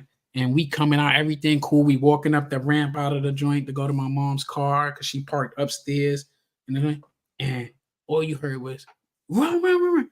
And then boom, boom, boom. And it sound even louder because you in that underground parking garage, bro. And I remember we running, and it was like we was so scared. All me and my own little homeboy could do is laugh, like, oh shit. Like, we just watched the movie Terminator. It was Terminator 2. Remember, he ran like, and we running like that shit to get up out of there. You know. Yeah, it was always wild on that side because everybody went there. So yeah, and that was the only movie theater we had was there and fucking Blade Plaza. Yeah, but Bay Plaza was deep. It's it used to go down up there too, though. Yeah. Bay Plaza don't even look the same now. That joint is like its own city with stores and everything. Now that shit nice as hell. What's that? Co-op City, right? Yeah. But they did the whole mall, like that whole area. They built a mall, an indoor mall with all the restaurants and stuff. And then they got the other stores. That joint is a whole little city of stores. It is crazy. Remember that joint was vacant lots and parking lot, and it was now. Yeah, I remember the Chinese buffet I used to go to over there. Vacant lot, then the Chinese buffet, then they built the Red Lobster and shit. And remember they used to bring the carnival over there to that little lot bullshit. Now all that shit is stores and shit like that. I went over there, that Five Below. Then the BBQs over there. I never been in the BBQ, but I've been in the mall park. I'll go shopping, H&M, all that stuff. Take my daughter shit. Yeah, so JC Penney's. That's why I had to get my phone fixed at the AT&T store up there. JC Penney's, I ain't been in there forever. Yeah, they got it inside that mall. They closed it down over there. I ain't gonna lie though, that shit though, all that shit that used to go down. Like, I ain't gonna lie, the homie JJ, he was a gunslinger that died. Like, none of these cats got to see 30. I feel like they went it almost seems like the more aggressive you are, the quicker you die. But you can't be. But it's not like what I know. Can't be soft, but you can. I ain't gonna lie. Jail saved a lot of cats though. Too. Right. They didn't go to jail. They probably have been dead. Right. You had to be out the way. Nobody could find you. You nowhere in sight. Shit. I probably have been dead in jail if I ain't go to the military and move the fuck away. I damn sure would have been in jail if I ain't get killed fucking around out there. So all praise due to the Most High because I was with the shits all the way. Only difference is I used to go everywhere with it. Like I wasn't just on the block. I was going everywhere.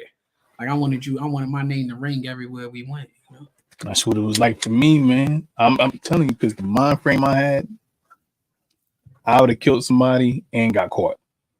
Just because I'm not thinking like I don't even know you'd have got I don't even know you'd have got caught back then, man. We ain't have all them cameras, motherfuckers ain't give a fuck, motherfuckers.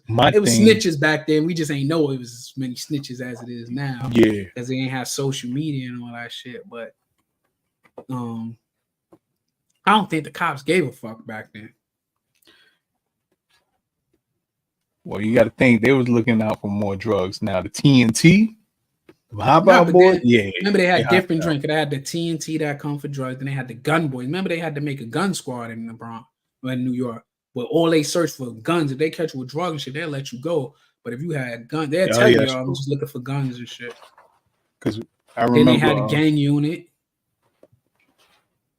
I hated them motherfuckers because I could literally have nothing to do with nothing. And something happened, they be like, come on, motherfucker, let's talk. I'm like, I ain't got shit to say, man. I ain't do shit. I ain't been around here. Leave me the fuck alone. It got to the point when they used to like pull me over. I just call my lawyer right now. Joe, they fucking with me again. Yeah, you know what it is. Been there, Even done after that I already. went to the Navy, when I was stationed in Jersey, he used to fuck with me all the time. Officer Grant, suck a dick. He said brick. Damn. That 42nd precinct, them motherfuckers was. Right Man, there they in used to that be Third mad at Avenue. me. Yeah, they used to be mad at me. They used to fuck with me. The shit uptown, I don't even know the number. I used to go to the 44 because it seemed like they locked me up and take me to the 44 precinct all the damn time. The bookings would be full. But down, I tell you, the fucking 42nd used to fuck with me. They used to give me tickets for shit. Open container. Fucking disorderly conduct because they fuck with me. I tell them to kiss my ass. They give me a ticket. Sometimes they'd take me down to the 40 deuce, make me go through all the fucking motions, take my shoelaces out, do all this shit, right? And then give me a ticket and send me about my way. Just to waste your time to piss you off. That's what that's about. And then I was in the Navy. Damn. Bro, even I asked them one time, like, bro, I changed on. And they're like, so what? One day you might slip up, you might relapse. He got nothing better else to do. That's what that is. Mm-hmm. Yeah. Whatever, man. Look, it's safe to say that we've come a long way. And you know, the way we move in that, the way we thinking. You know what I'm saying? We never thought about building computers, you know what I'm saying, buying a house. We never thought about, you know what I'm saying, just responsibilities, you know what I mean, of a true man, you know what I mean, and taking care of your family and shit. Yeah, we grew up, like, you know, that's what happened. Thank God we grew up and we had I guess, you know, grandma prayers, everybody prayers fucking was answered, you know. Because yeah, I'm just I can honestly say going to Job Corps was probably the best thing for me, but I felt in my soul like I try to go to Job Corps. They motherfucking deny me. The courts is like, fuck no. Oh, my mom's like, I want him to go to Job Corps. Like when I came home from that shit, they looked at it like Miss Uncle Moe, it ain't happening. They like, if he go, he probably be worse. That's crazy though. They was like, we wouldn't even want you in that institution. It was some people up there I was with that the courts actually sent them there. You know, that was like their last chance before. Thanks, A. Yeah, I'm glad we grew. And I ain't gonna lie, I'm gonna keep it real because I ain't gonna act like now I can say this as fucking a 41-year-old man about to be 42 in like 2 weeks. Damn you old. We are the same age, motherfucker. My plans was just get my mama just a good 4 years, or I didn't even think I'd make it 4 years in the Navy, let alone 21 so far. I was like, I just gonna give her one good memory of me besides all the dumb shit I've been doing, and she gotta hear these. Even though the stories she used to hear about me, you know, people be throwing their extras on it that I wasn't even doing half the stuff they said I was doing in the streets. But, you know, my mom's believe any dumb thing they can believe it. Like I had to get on her because she gonna say, "Oh, they told me you cut somebody's hands off." I said, "Really? What the fuck did I do with the hands afterwards?" I brought them upstairs. I put them in the deep freezer. Like, come on, do that even make sense? Or that shit ain't make the news. You don't see nobody walking around with nubs. Like, what sense does that make, man? That was stupid. Like, why would you believe that dumb stuff, man? I don't know what's up with that. But yeah, with parents, you know, believe anything, bro. They don't mind hearing the news as long as they ain't got to deal with you throwing your life all the way away. You know what I'm saying? Anything else is fixable. They can still get to you. They can still reach you. You know what I mean? But once once they hear 25, you're like, oh. You're like, oh no. Thank you, A. Yeah, we definitely come a long way. And I think if any of you guys knew us back then, You you would would like see us. that we were a little more I can't even say that because people loved us in the hood. I now, won't say that. granted, I ain't gonna lie, they used to love me out there, man. They be like, "Hey, boy, you better get up from over there. Them boy, the cops coming. You better stop there." Like they loved us in the hood, man. But we wasn't. It was different levels to it. We wasn't like we wasn't terrorizing our own neighborhood. You know, right. You know, we was actually what I mean? beating up the bullies. We was going at it with the bullies, the so-called tough guys. You know, Because you gotta understand, before this, we had people that we had relationships with. So as long as they stayed true, you know what I mean, you gotta think too. to us, we kept it that way. We be in You knew Harlem, people's all mothers, over there. you know what I'm saying? People's mothers, And we they had fed us. respect. Yeah, we had respect. And then you gotta remember too, back in our days, it didn't even have to be your mama. If you or your father, you was acting up in the hood, somebody else will go upside your head, man. And we even had respect for the people that was getting high. We wasn't out there disrespecting them. Oh, you a crackhead? You know? Hell nah, those was, come here, auntie. What's up, Like you show respect, man. That's where a lot of cats lost respect, lost respect for them because they didn't make no sense to me, especially when they started hustling. Why are you disrespecting your customer base if that's the case? You know, I used to sit and listen to the stories because a lot of them used to be hustlers and gangsters and stuff, and they started. I wanted to know how they got there. Yeah. I used to sit out there and be picking their brain. Yeah, I was very curious to know a lot of things. I used to straight up ask, like, yo, how the hell did you get here, bro? Like, what led you to here?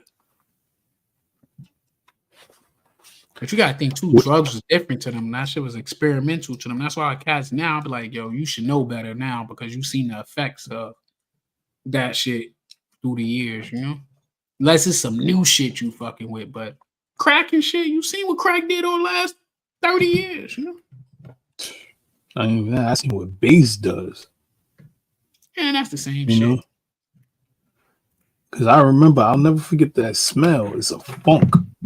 See, and I ain't noticed that smell till I was older. And I smelled that shit not too long ago.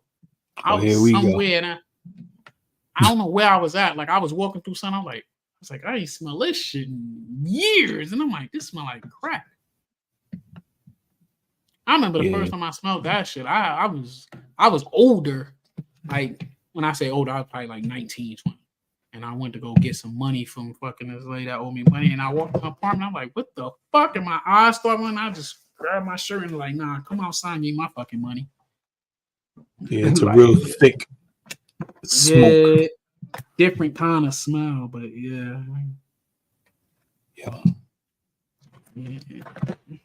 Word. Now my camera want to stop working. You gotta stop getting these Temu cameras. That's what you're getting your shit off of. Oh, come on. This is a MacBook, man. And then look at your joint. Your joint stays stopping like on the funniest faces and shit, man. Boy, looking like Bee Stinger. Nah, I ain't gonna do you like that. They're dirty. Yo, he made a drill rap, right?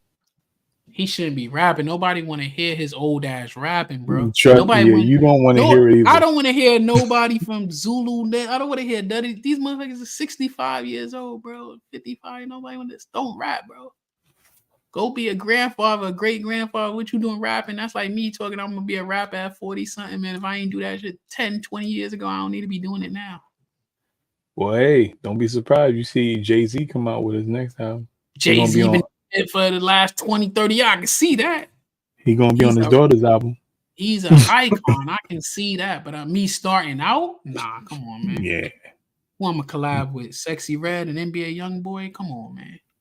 Let them have their time, man. I can see you producing. I can see you doing all that stuff, but let them have their time, man. That'd be the problem. People don't know how to gracefully bow out. Like Mary J. Blige, she need to gracefully bow out. She can't do the same dance moves no more. She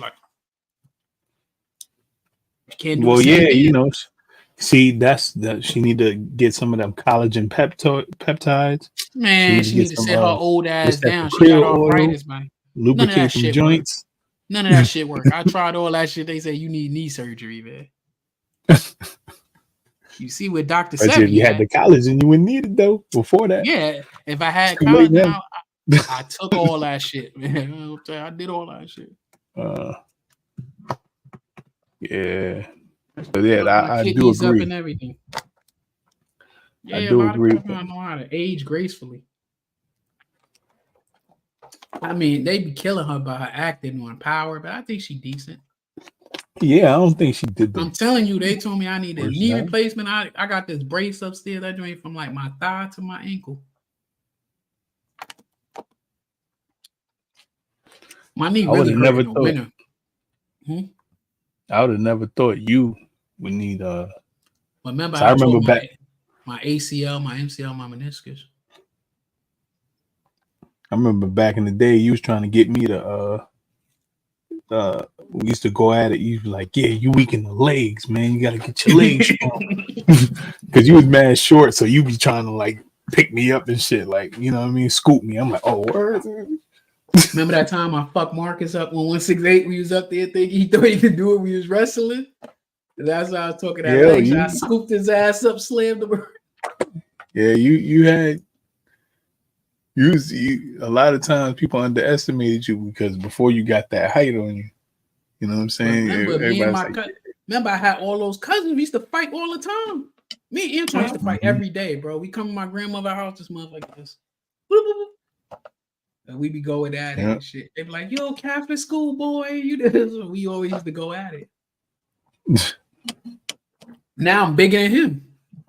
His ass is short. They was all bigger than me. Now I done shot past them. Yeah.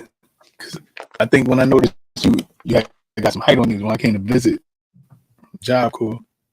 You see I was like 17. I came back 17. Yeah. Then I think it was that South Carolina in that country air. Either that or you was eating Flintstone vitamins. I was eating them Flintstone vitamins too, them nasty ass chalk ass vitamins. But my uncle, he's on all that herbal shit. Remember, I got hit by a car. This motherfucker took me home and gave me some vegetables and shit instead of taking me to the hospital. I'm like, bro, I need a doctor, bro. A doctor, help me. Help me.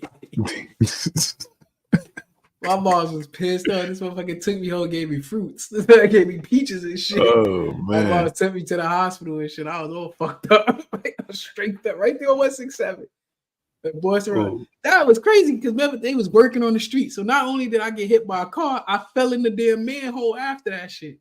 Ooh. And then I climbed out of that shit and I went to my uncle's car and I got in and I was like, am I alive? And he laughed at me. Wow. And he didn't even take her license plate down, get her insurance, and none of that shit. This motherfucker got her number trying to holler at her because she had a fatty. Black people. I could have had some money, man. I'll never forget. She hit me with a Honda Excel. Come here.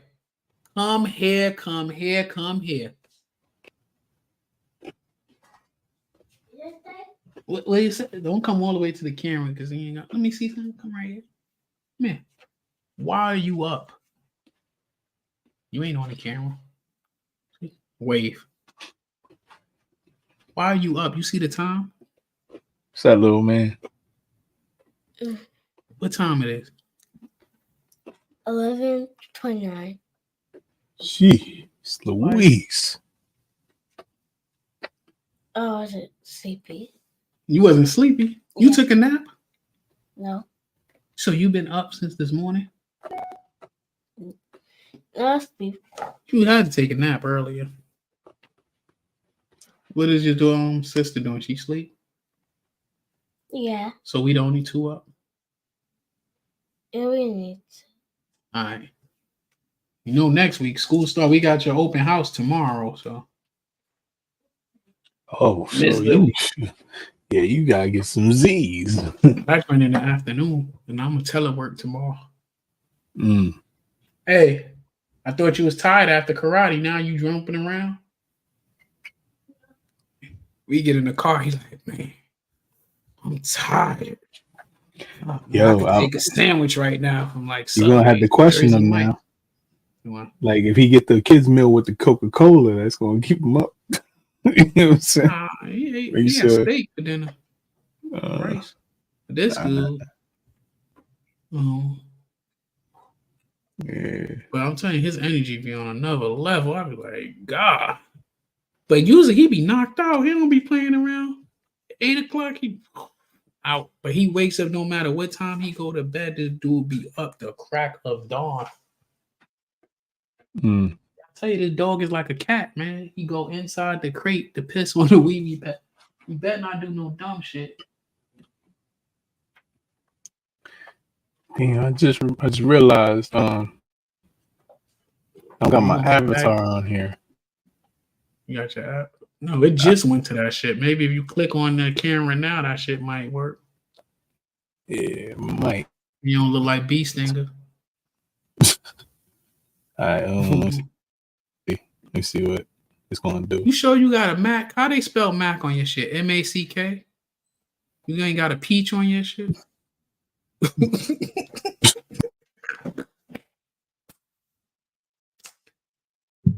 Did you took yourself off of the stage? I ain't know what I was. You removed yourself, but you gotta hit your camera for that. Nah, I started laughing. I hit the wrong button. Look, device disconnected. And you need to hit the link and come back in. Oh, I can see you now. So that boy got crazy. That fucking. Look, I could talk shit because I ain't on my Mac. I'm on the PC I built. Ain't that just grand? You could build one too, man. Mm-hmm. You work at the spot, you could get the deals. $100 a year. You said $100 a year. Yeah. Jeff Bezos is cheap though. Jeff Bezos only giving you, man, that's fucked up, man. It is what it is. If I sign, I told you what they said to me at work yesterday. What? I was like, got an office, and a girl came to me. She was like, "Oh, how come you ain't telling me your name is Mo? Why I can't call you Mo? We call you." I'm like, "What do my ID say?" You know? And she was like, "Oh, it's just your friends call you Mo." I said, "My YouTube and my Facebook."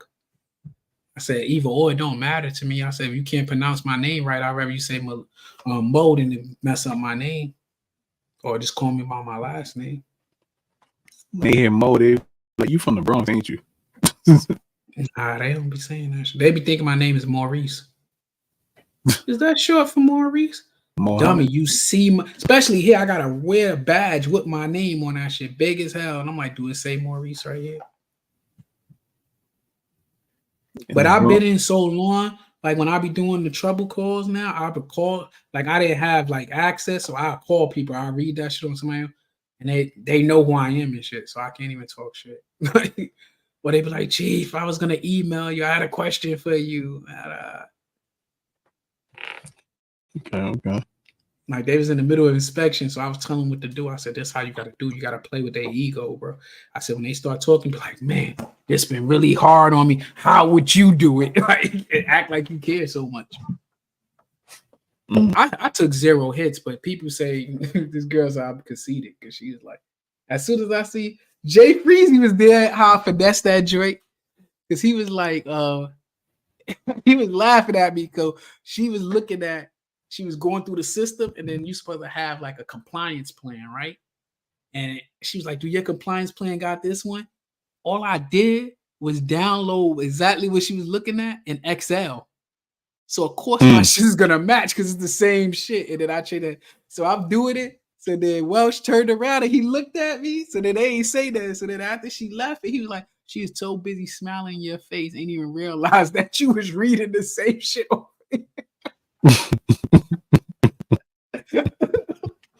I like, don't hate the game, man. Don't hate the game. I took 0. I got 0 hits, 0 discrepancies on my shit. And I was talking mad shit. Anytime somebody says something, I like, who programmed took 0 hits? Okay, then. I don't want to hear it. Yours took a hit. Mine took 0. Yeah, you got bragging rights. Bro, once I seen it was a female inspector, I said, "Oh, I got this." I wish she was ugly. The uglier the better. I'd have been lying, but ooh, you so pretty. You can sway the decisions, the outcome a little better. Ooh, you so pretty. Ooh, precious child. No, some of them see me. never told me that They already before. know me from somewhere else. They'd be like, "Oh, like I had one inspector. I knew she hate me." I'm like, "Yeah, we failed this shit. This shit is a wrap. It's a wrap. She can't stand me." Yeah, you definitely gotta know how to talk to them. They can make your life hell. Oh yeah. Oh, like she can't stand me. I'm cool. We gonna take this L, bro. They had a chick that used to work for me that I think it like you can't get fired like you kicked out there, but you could fire people from different jobs they got within the work center and division and shit. And I fired her from being my leading petty officer. And then they sent her to be in the inspection team. She came to inspect us. I was like, yeah, we gonna take this L, bro. But the crazy shit is she was trying to hit us for that. It's like you the one who fucked this up. That's what. And then they she's trying to hit you for. She like, oh, I got you. Yeah. They knew we had beef, so like they ain't have her look over us. Like she only it's a conflict of interest at that point. Mm-hmm. But it was funny when the other inspectors came and there was some fucked up shit in there. They gotta come with the inspector, and it's like, man, this is stupid. Who did this? I'm like, she did. You see her name right there. We ain't had nothing to do with that shit. Mm-hmm. That shit was funny as hell though. Oh, she just picked up Chief too. When I heard that, like anybody could pick up. But more powerful. I ain't one of the people that like, oh my God, I'm mad you made it. Nah, I want you to make it, bro. I need y'all to make it. I can fill them gaps we got. I'm retiring anyway, so it don't matter to me. Mm-hmm. I ain't one of them people that be like, oh, I hope that I want everybody to eat. It's enough for all of us. You know what I mean? Yeah. If you can like, eat, you not at my table. You can eat at my table, bro. I don't even care. I'll pass you the salt. Like, I'm not a hater, so it don't bother me. It's not going to, like, what this dude said, why I ain't going to knock your hustle. Mine's treating me right. Like, I'm not one of them people. I feel like this, yo.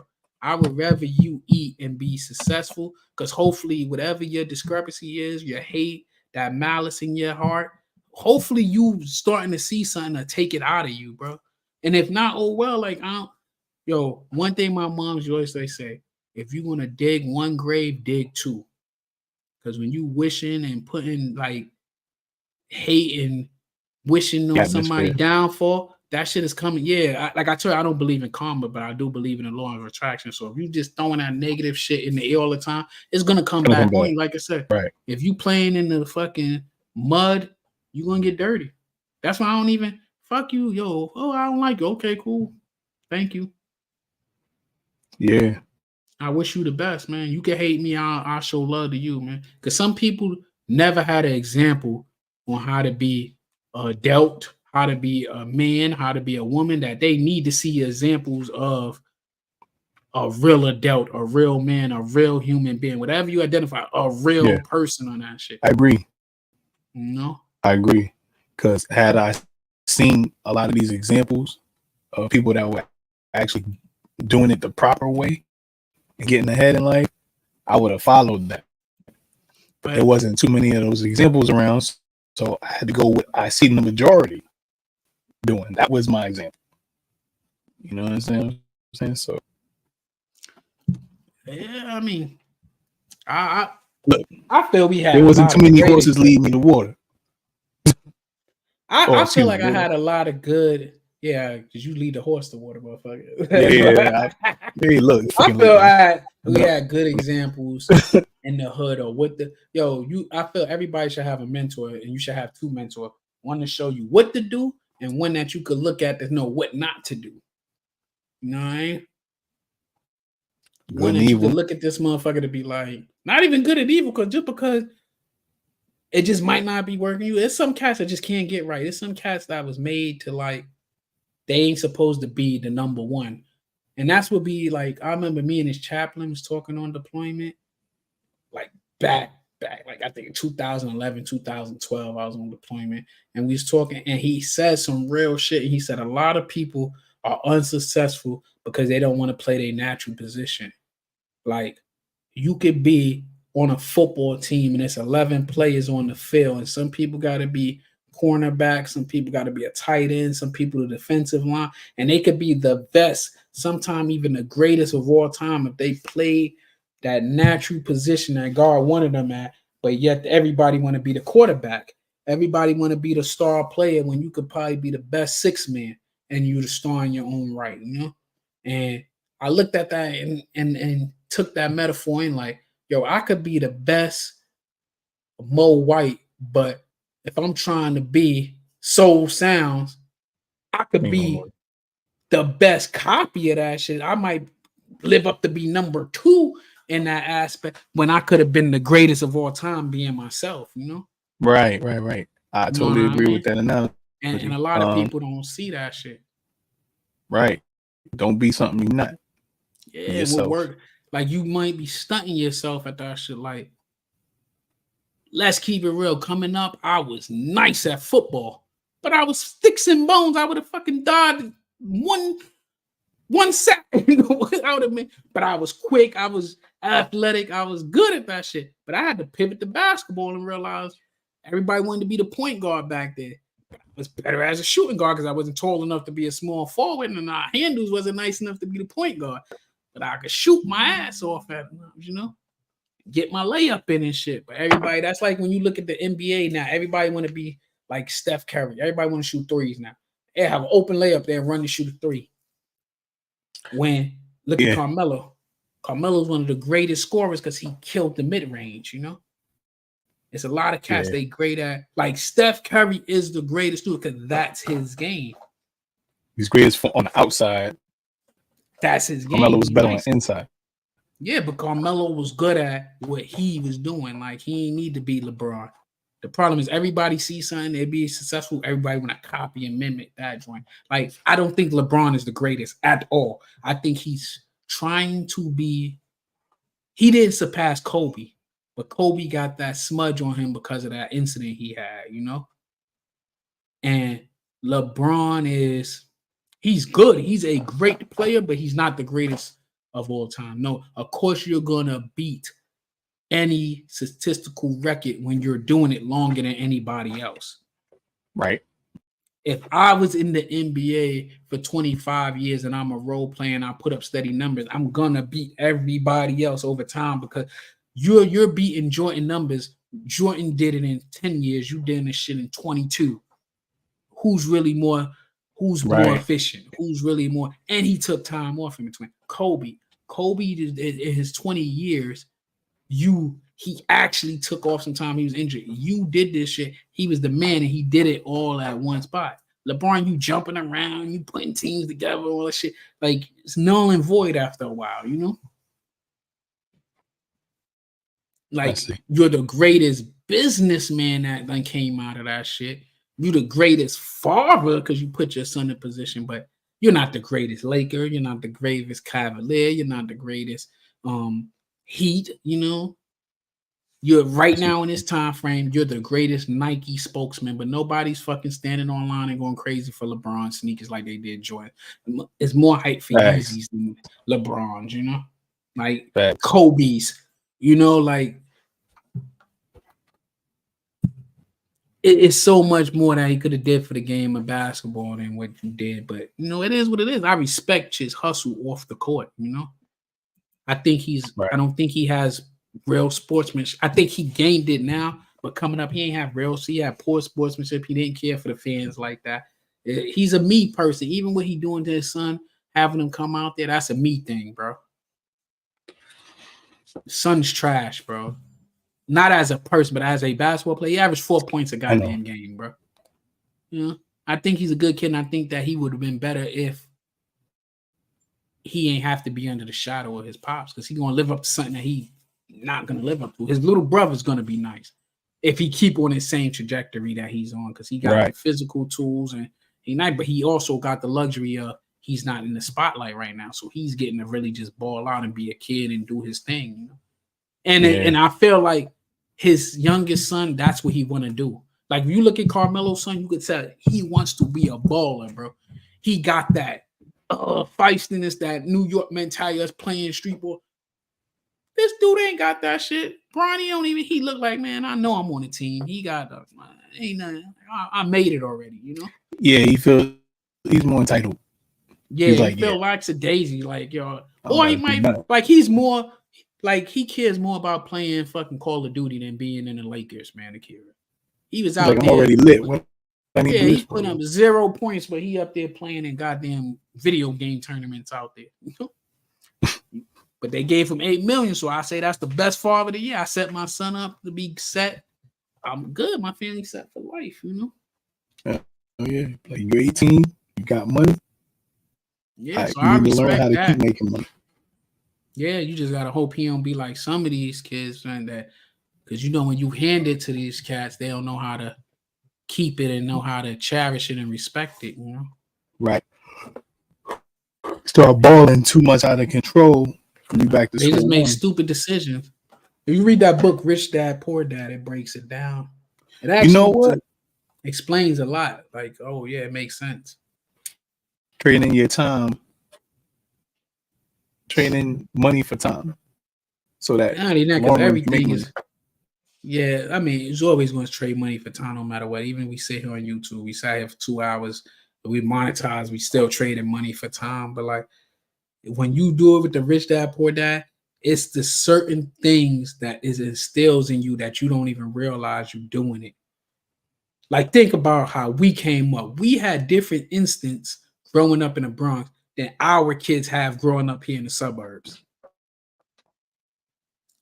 It was But just a then, whole like, different yeah, but then level.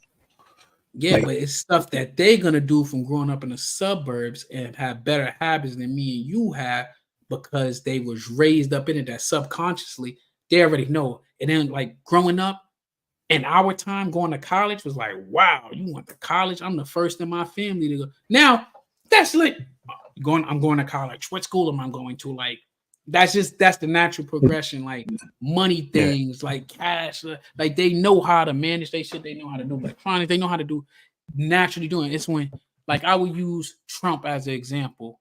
He was raised with money that when he was not thinking, he could make the right business decision. As soon as he think he could do some shit, that motherfucker make terrible business decision. University and fucking all that shit. Because subconsciously he was going against what he already knew. And it breaks it down in that Rich Dad Poor Dad drink. It breaks it down that you be like, damn, I ain't even thinking of it like that. And you got to think you grew up without something, we gonna hold on because we got that scarcity mindset with that shit. But somebody that grew up with money, they're gonna be more riskier with their investments because they've been raised to invest and do it. Yeah, and they don't look at it as a chance because it's like, oh, now I'm supposed to naturally put my money in this, let it diversify and do this, that, and third, and boom. Small flips to make bigger flips to do real estate and do it like that. You know? But we look at it like, oh man, I gotta hold this because God knows I don't know when I'm gonna get money again until income tax. Now I'm gonna blah blah, you know. Yeah, once you get past that stage in life, everything will definitely feel more. You feel more free. Yeah, like I had to learn as an adult things that people told me that just was totally bullshit to keep you broke and to keep you in a broke mindset is you only live once, do it. That's true to a certain extent. We know we only live once, right? But then you would tell me life is short. When that judge said you got 40 years or you got a terminal disease, or let's say they's like, oh man, you only live once, right? Or life is short, but then you get in a car accident, God forbid, and you handicapped, and then you live the rest of your life, like 80, like 60 years after. Life gonna seem long when you gotta hop around or you missing something. You realize how long life could be then, you know? It's short when you're having fun. Time flies when you're having fun and you're doing something you enjoy and all that shit. Oh yeah. So I say that. That's why I like mindset and shit. And then I don't think being rich is monetary at my age, I feel right. Because you could be rich, you can have all the money in the world, but like I said, or you can have the money but don't have the family or the love to share with. Even though I think you could buy that shit to a certain extent. Like I remember when I went to buy my car, they was like, money won't buy you happiness, but you'll sure feel better Buys you crying moments. inside. No, it said, but you'll sure feel better crying in a Lexus. I can see that. I'd rather have problems with money than without it, though. Like Yeah, it's 'cause- always like, you know what else is a good book that I read? I read this last time I was on deployment that actually had me like, oh yeah. When I finished reading it, it made total sense. The Subtle Art to Not Giving a Fuck. Awesome book. Awesome book. Everybody should read that shit because I mean, I don't want to give away the plot, but long story short, you're always gonna give a fuck. It's just you need to choose the right things to give a fuck about. But can the see that. title's good. But the title's gonna catch you to make you pick it up and read it, you know? And it breaks down elements from other books. Like I said, the Rich Dad, Poor Dad, where it showed dude wanted to be so successful with certain shit. And then when he stopped trying to be that shit, he naturally fell into what made him rich and successful. Then it was saying how you always gonna have a problem. Solving a problem creates more problems, which I'll say more like issues, like, and choose what your issue want to be. Choose what your heart want to be. Like, if you're overweight and you want to get healthy, and then you join the gym, you're gonna have you're solving one problem to get healthy, but it's creating another problem because now the time of the day you go to the gym, you might have kids, you gotta pay for babysitting, or you gotta schedule it where you're gonna go to in between, you gotta come home and be a mother, be a father, do homework, cook dinner, and still get the gym in. You gotta, so you're choosing your heart, you know, you're choosing your drink. You gotta buy better groceries, but better groceries are more expensive. You choose it, one problem opens up another issue to another, you know what I mean? And it's how you look at it. Which one you'd rather have? Would you rather have the problem of looking for parking and dealing with the gym and the price of gym, or you rather have heart disease? You know, Right. knee problems, or You got to put it on the scale. Yeah, so it's just putting Yeah. stuff in perspective on what's worth. Yes, right. And when I read the book, I'm like, oh, this is a pretty, like, it's good that you know. So it's really not the subtle art of not giving a fuck. It's the subtle art. It's the art of knowing what to give a fuck about. Because sometimes you could be stressed out, worried about some shit, and it's so, and then you realize that shit didn't even really matter. You just made something matter that didn't matter. You know? That's why I told you I believe in the law of attraction. I do not sit there and be like, oh man. Like, you ever woke up, remember I telling you, and be like, I'm having a bad day today. And then the whole day just be fucked up. And you're like, damn, today just not my day. And then one thing after another keep happening. You know who it caused it? You. Because if you would have looked at it and been like, damn, today I came out, I had a flat tire, and be like, damn, today's starting off rubber. This is gonna be great. Watch. I'm gonna go get a new tire. Since I'm gonna be late for work anyway, I'm gonna go grab some breakfast. So when I get there, I have a full belly, and then your shit just get better and better. You get good news because the universe only heard earlier is bad day, bad day, bad day. It ain't here. I'm having a bad day. So you put that energy out there, and that's all you started attracting was that day, bad day. Then when you fucking sit there and be like, what you call it? When you sit there and be like, man, today started off rough, but it's gonna be good. All that joint hurts. Today's gonna be good, good, good. You start attracting good stuff to you. That's why I talk money, because I need money, man. Remember we was on the phone that time, and I'm like, damn, money, fucking, yeah, you stink, man. I'm gonna have to clean that out again. Oh, poopy head. And he did it on that wee pad though. All right, we getting somewhere.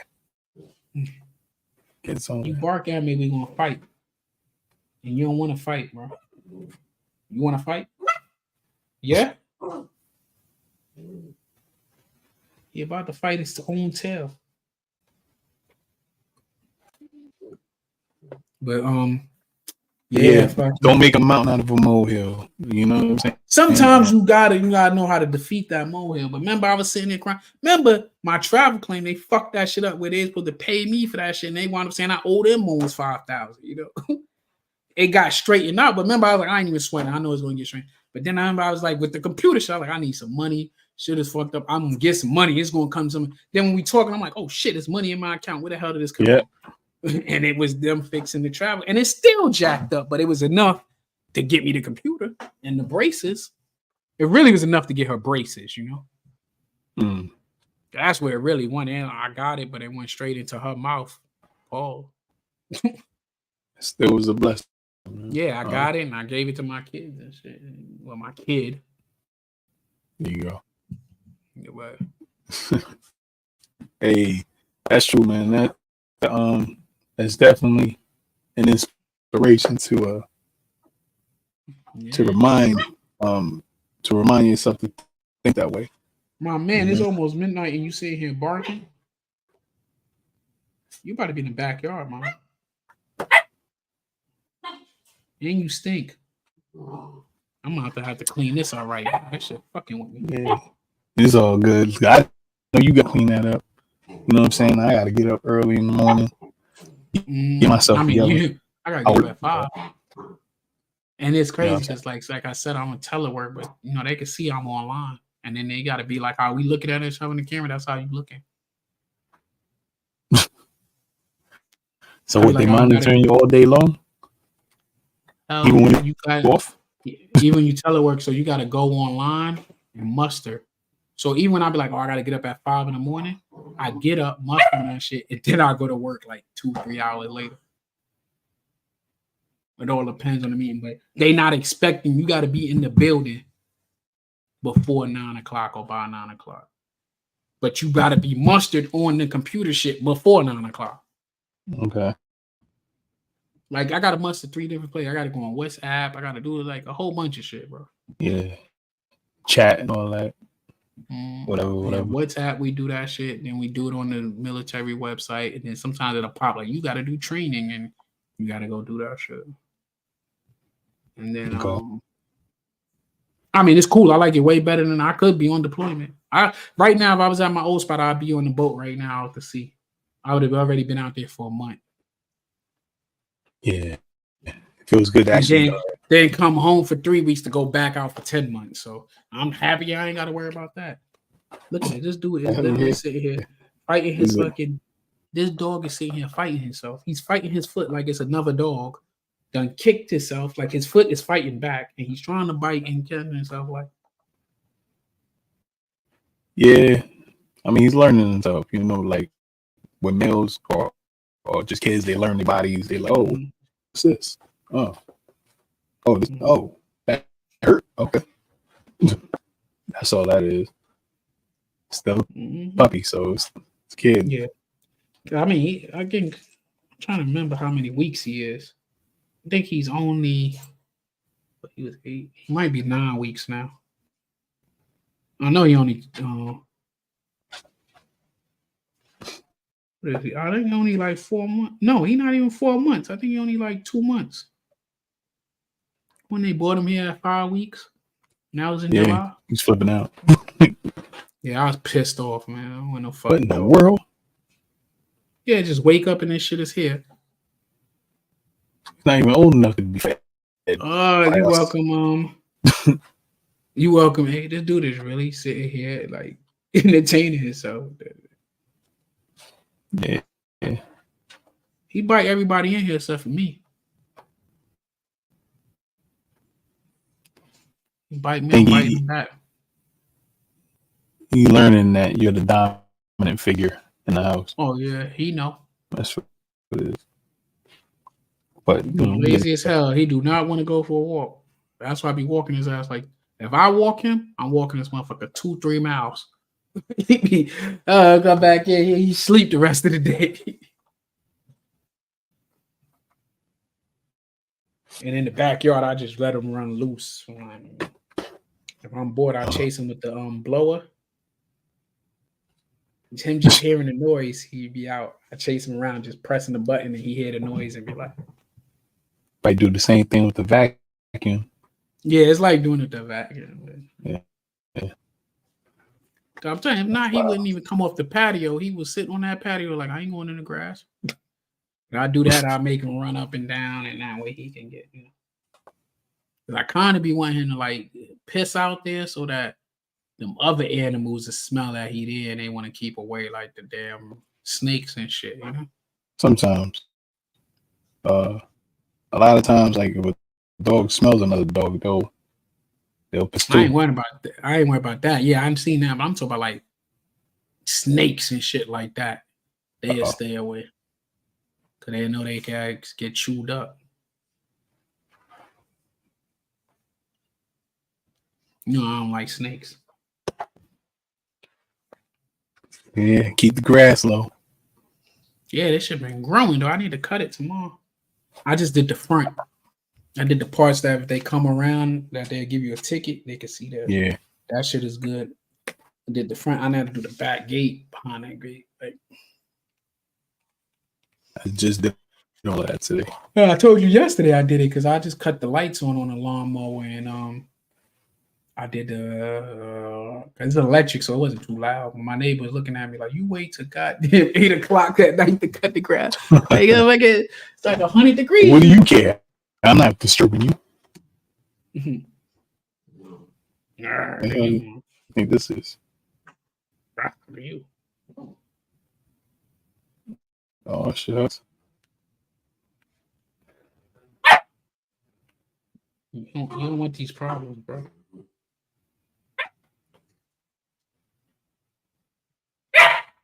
You bored?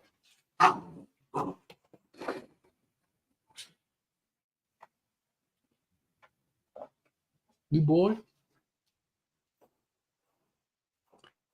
Good. He right next to me, but he got like a play pin shit. It's like the crate, and then there's a pin now. So he got his own little corner. That's why I'm like, y'all just invaded my space with this daggone dog. I mean, what's next after that? Bigger bed? Give him a bigger bed. So, about to be in that backyard. He keep playing with me, man. The doghouse. That backyard big as hell. He could run around. I still got the I got the kennel back there. I just gotta put it back together. I had it from the last dog. I just took it apart and leaned it against my gate. I just gotta grab it. I might have to buy some new hardware because I think I just left that joint on the fence right there. I might need a screw or two. I can go to because I think I paid like $600 for that shit. I was gonna give it away at one time. I was telling them at work, like, y'all get a truck, y'all can come have this shit. I might have to rent the truck from Home Depot, the big flatbed shit, not even a regular pickup truck to get that shit here. And the old dog, that didn't fucking try to dig underneath that shit. You said not even I thought any flatbed should do that trick. Listen, as soon as he get older and the house broken, I don't fucking staying in there with the people that wanted that dog. What are you doing, bro? If this gate wasn't here, he probably have been on my lap. He done moved it all the way over. I don't know if you can hear him hitting it. And watch your mouth. Better watch your mouth. Don't touch me, man. You be walking in there on that piss. But watch your mouth, bro. You want your own YouTube channel? You got to make some money, bro. You can't be living in this house for free. Sure. Just eating and shitting and pissing, man. I told you, he content, man. He gonna get his own segment on the show. You know, Zip got his cat. I got this dog. I got this XL bully. You messed up if he identifies as a cat. What he call his joint? Pit cat? We gonna call him cat. Yeah. Cat bully. His tail is just a wagging. He happy as hell. Bro. Yeah. Don't be sitting here rolling over like this. I don't think it's cute. I'm taking my Asiatic self to bed because I don't got the telework in the morning like some people do. You know. They finally got me to look. I still need a laptop, and then I was looking at that joint. They're like, "We gotta get the funding." First off, we all in the military, and you're giving me a military computer. I looked at the shit for the funding. They charging these motherfuckers. I ain't even added up for the month. Let me see how much they charge a month for me to have that computer. It's crazy though. When I seen the price, I was like, "What? You could pay me that money. I'll use my personal computer if you give me the access to the secure joint." Because I gotta run a VPN before I can even use it, but I could get into everybody else shit. They charge for me to have that computer a month, right? Guess how much they charging for that shit? This is what I'm talking about. This is a waste of money, yeah. What kind of computer is it first? It's a bullshit like a laptop, like a Dell or some shit like that. Nothing special. $75. It's a Dell or HP. I think it's HP. It might be. All right. What core it got? All right. What's the processor? All right. Bullshit. So I'm gonna just go with bullshit. I'm gonna go with that. Them just be bullshit. Right. I'll say $80 a day. A day? Yeah. 87 and some change a day. So $2,600 a month for this bullshit. So think I'm gonna have this computer, right? Let me tell you how long. I'm gonna be here for 3 years, right? So we ain't even gonna say I'm gonna do the whole 3 years. So let's say time. So I know I'm gonna take so let's say 30 months, $79,000 for this bullshit. Good night. Hope you have a wonderful day. Well, we know you're gonna have a wonderful day tomorrow, eh? Hey, I know you're gonna have a wonderful day today because unless you're talking about Friday, we on a whole new day. But yeah, the 87,000. You know what they could have did? They could have gave me that money. They could give me. I'll go on the low end. Just give me 70,000.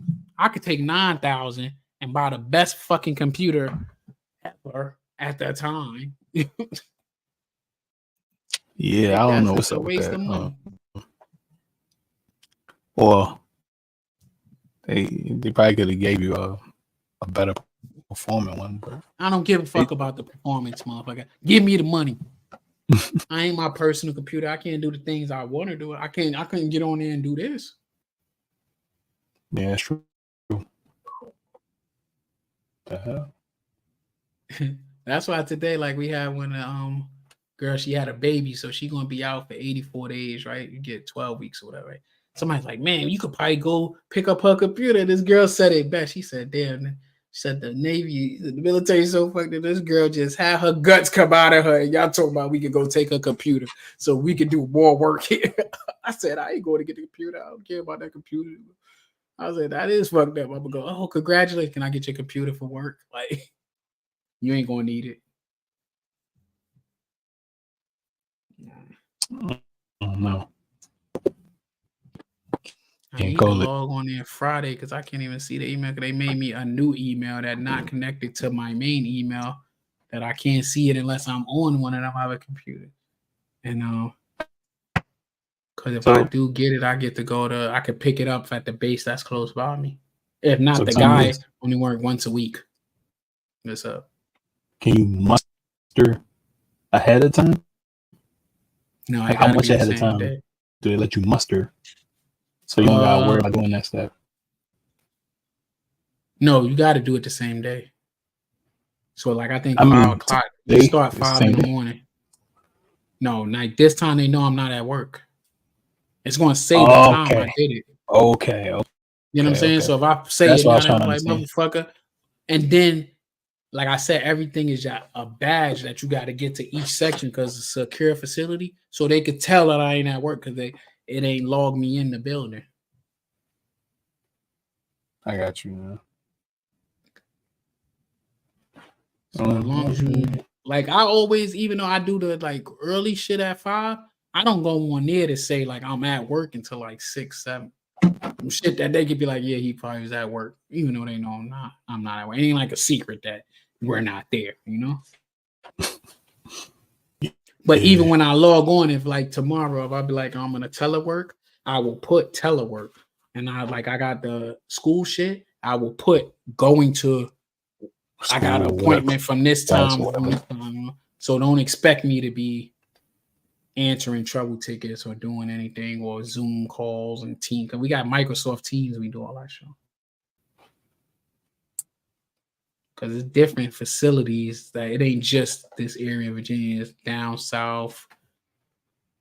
Main guys in Charleston, and there's New Orleans. It's all over. You said Macon?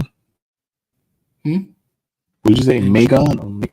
No, I said we all over. Charleston, New Orleans. It's different groups all over. Florida, all over. Right. All right. That's cool. That's smooth, though. Everything. I'm gonna do some numbers to see if it makes sense. We go ahead and transition over to that like full time right now. You said go transition all the time? Yeah, all the way into the IT. I already got some, I'm familiar with it, I does my thing, troubleshooting and what do you call it? Handling the tickets that come in. Only thing is, it's like a war between IT and operations, because as soon as you get there, they be like, okay, so how long until we're back online? You like, you didn't put your bag down yet to troubleshoot. You like, I can't. So that's how it is too. When I'm troubleshooting or I'm fixing the problem, I gotta go in there and like I gotta assign the ticket to me, and then I'll put a time. So even if like if I start today, if I know it's gonna take a while, I gotta put a estimated time too. So say if I be like, damn, this is gonna take me, like I might have to rebuild a server, right? I haven't encountered that yet, but I know that's the thing, right? Yeah. But then I could push it just to deep support. But let's say it's something I can do, because I could go into everybody's system. Yeah. I could say it's gonna take me 2 days, and then it's gonna show a fucking bar that tells where you at, or that shit counting down and say why. That even if it's like I needed something from them and they didn't, I could put contact site. They didn't, like I have to explain everything. And then when I go in work, I gotta put how many minutes that I did towards this shit. And say like I'm not gonna be there, but you reading my shit and be like, oh, I could fix that for you. You could go in and take over and do, Yeah, because they got a metric system usually. You know what I mean? And you got to keep everything under a certain amount of time. Yeah, certain shit. It depends on the priority. Like if it's low priority, high priority, it ought to, I'm pretty sure yours is the same. They be putting like low priorities at high priority, depending on if it's a new person or not. So I used to do that. If I wanted to, if my shit broke down and I was putting in the trouble tickets like the spot where I would always put high pride, and then they're going to change that shit. Like bullshit. But I get the eyes on that shit. Used to be able to call them too. Like I'll call and be like, nah, you got to put in the trouble ticket. I'm like, all right, just real quick, look at that. But now that I work there, I can see they didn't have the power. There's so many different levels to that shit. Like I don't have the same power than the cats at Diesel, which is cool because there's job security. If we all had it, then they wouldn't even need them. And all of them is retired Navy, retired chiefs and shit. Yeah. They even offered me a job so far. They're like, you gonna retire? We're a direct hire. You ain't gotta wait to get the government job. We could put you right through there. So you could retire on Friday, come back as a civilian Monday working there. All right. So you can see this you getting doing this, like retiring? I don't know. Everything sound good the first month you there. You know what I mean? Yeah. Or maybe because there's so many different shit there, I might see something else and be like, oh, I'd rather work there, and move on to that, But like I said, one thing about them, they don't come to work. They work from home. They only got to come once before they used to have to come in once a week. Now they only got to come in once a pay period. So they coming in twice a month. Shoot, for the right amount, twice a month wouldn't be too bad. Man, they probably getting paid like $40 an hour. And then, like I said, they retired, so a lot of them they getting paid $40 an hour. Right, plus, they getting a retirement check. Then they probably getting fucking disabilities. No motherfuckers, or it's like more than $40 an hour. I think they starting some of them is 100 to 160,000 a year, 200 a year. And you got to think like somebody like me, like I'm gonna get Security Plus. I'm finishing off my degree. They pay for all that. Besides the Navy shit, they pay for the Security Plus and all that. For saying you there during your working hours. So they send you there. Like one of our guys, he just did his last week, the Security Plus. They sent him there for a week. And while he's there, they even pay for his lunch and all that shit. When I say pay for their lunch, like they ordering them food, like Five Guys, fucking the local restaurants and shit. Shit. Ride the gravy train until the wheels fall off. Then that's what I say. Yeah, because that's what me and my homegirl that just said. We like, nah, we going. They was like, oh, would you be interested? Sign me up. I want my resume to be crisp and then have 25 years of experience behind it. You want to get hired, and I'm gonna sit back. Yeah, you're getting into anything because that's what they ask on these applications. Or have you served experience in the military? Yeah, but then having the experience is gonna, serve more than having a degree, because you got the practical application of that job. And like I already got a degree. Because even my homegirl today, she's like, yo, why? When she see me doing that shit, she's like, why didn't you just get a degree in computer science? Like, how the hell, I said, I started in computer science, but I switched over to management, but I'm about to go back to computer science. Well, I'm going to do both. I'm going to finish off my shit in organizational leadership for my bachelor's, and then I'm going to do dual major to get the degree in computer science too. IT, because I think I only need like 4 or 5 classes for that. Yeah, I seen that course, computer science.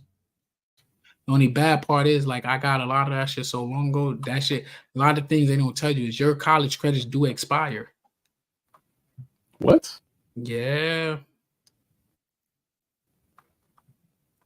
But you can use some of them depending on the school as electives, but you can't use them as majors after a certain amount of time they expire. Because technology changes too. Certain shit changes. So I didn't know that, but I can understand the logic behind that shit.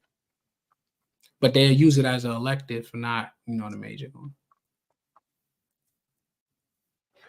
That's good to know.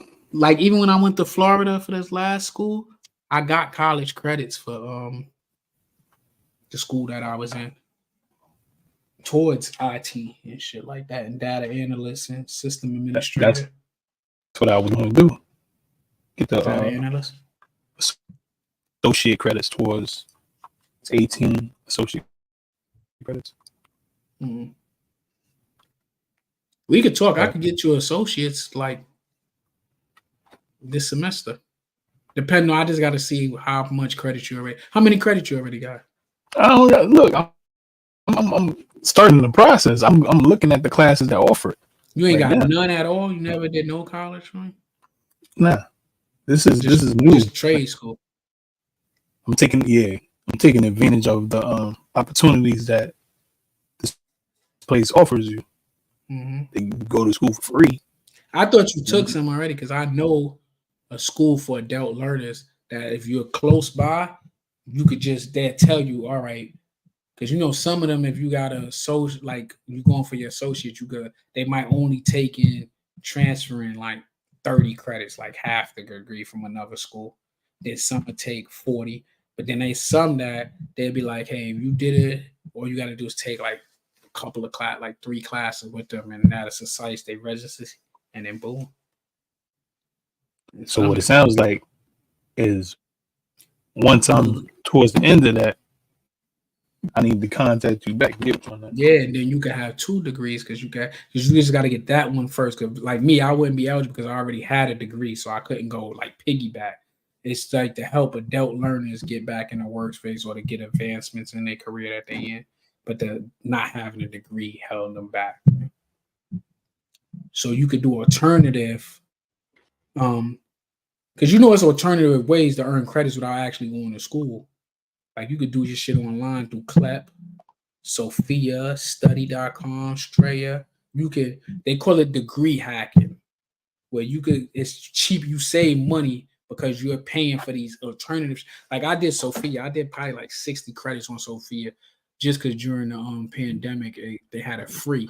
Then they had it that you could, because they charge $100 a month. Back then they was charging you per test like $300, but you was saving money because you're not going to class. It was self-paced, and they gave you all the material. But then they made it free during the pandemic for like 6 months. Then all the people that signed up during there, they made it where it was $150 for the year. You could take as many as you want. And that's when I paid that $150 and I was just knocking them shits out, which that shit saved me a lot because when I turned my transcript to one of my schools, I only needed 10 classes towards my bachelor's after I got my associates. They gave me 90 credits all together, counting my associates and that shit. Right. Because wait, if you got an associates, it's only was that like 2 more years for your bachelor, right? Because usually most bachelors is 120 credits, or associates is 60 credits.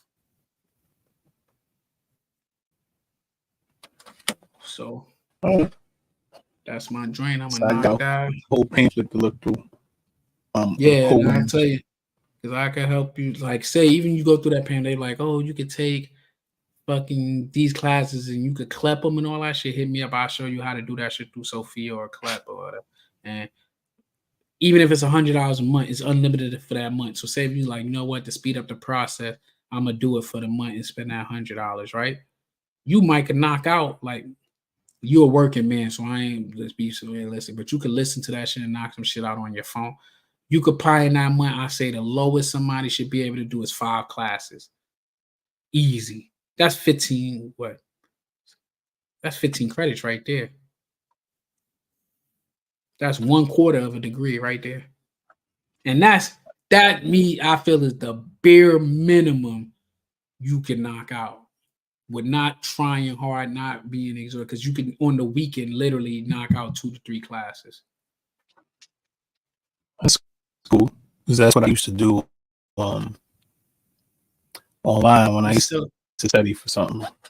Yeah, it's self-paced too. Courses. And knocking out the course. Let's keep it. Just taking the test.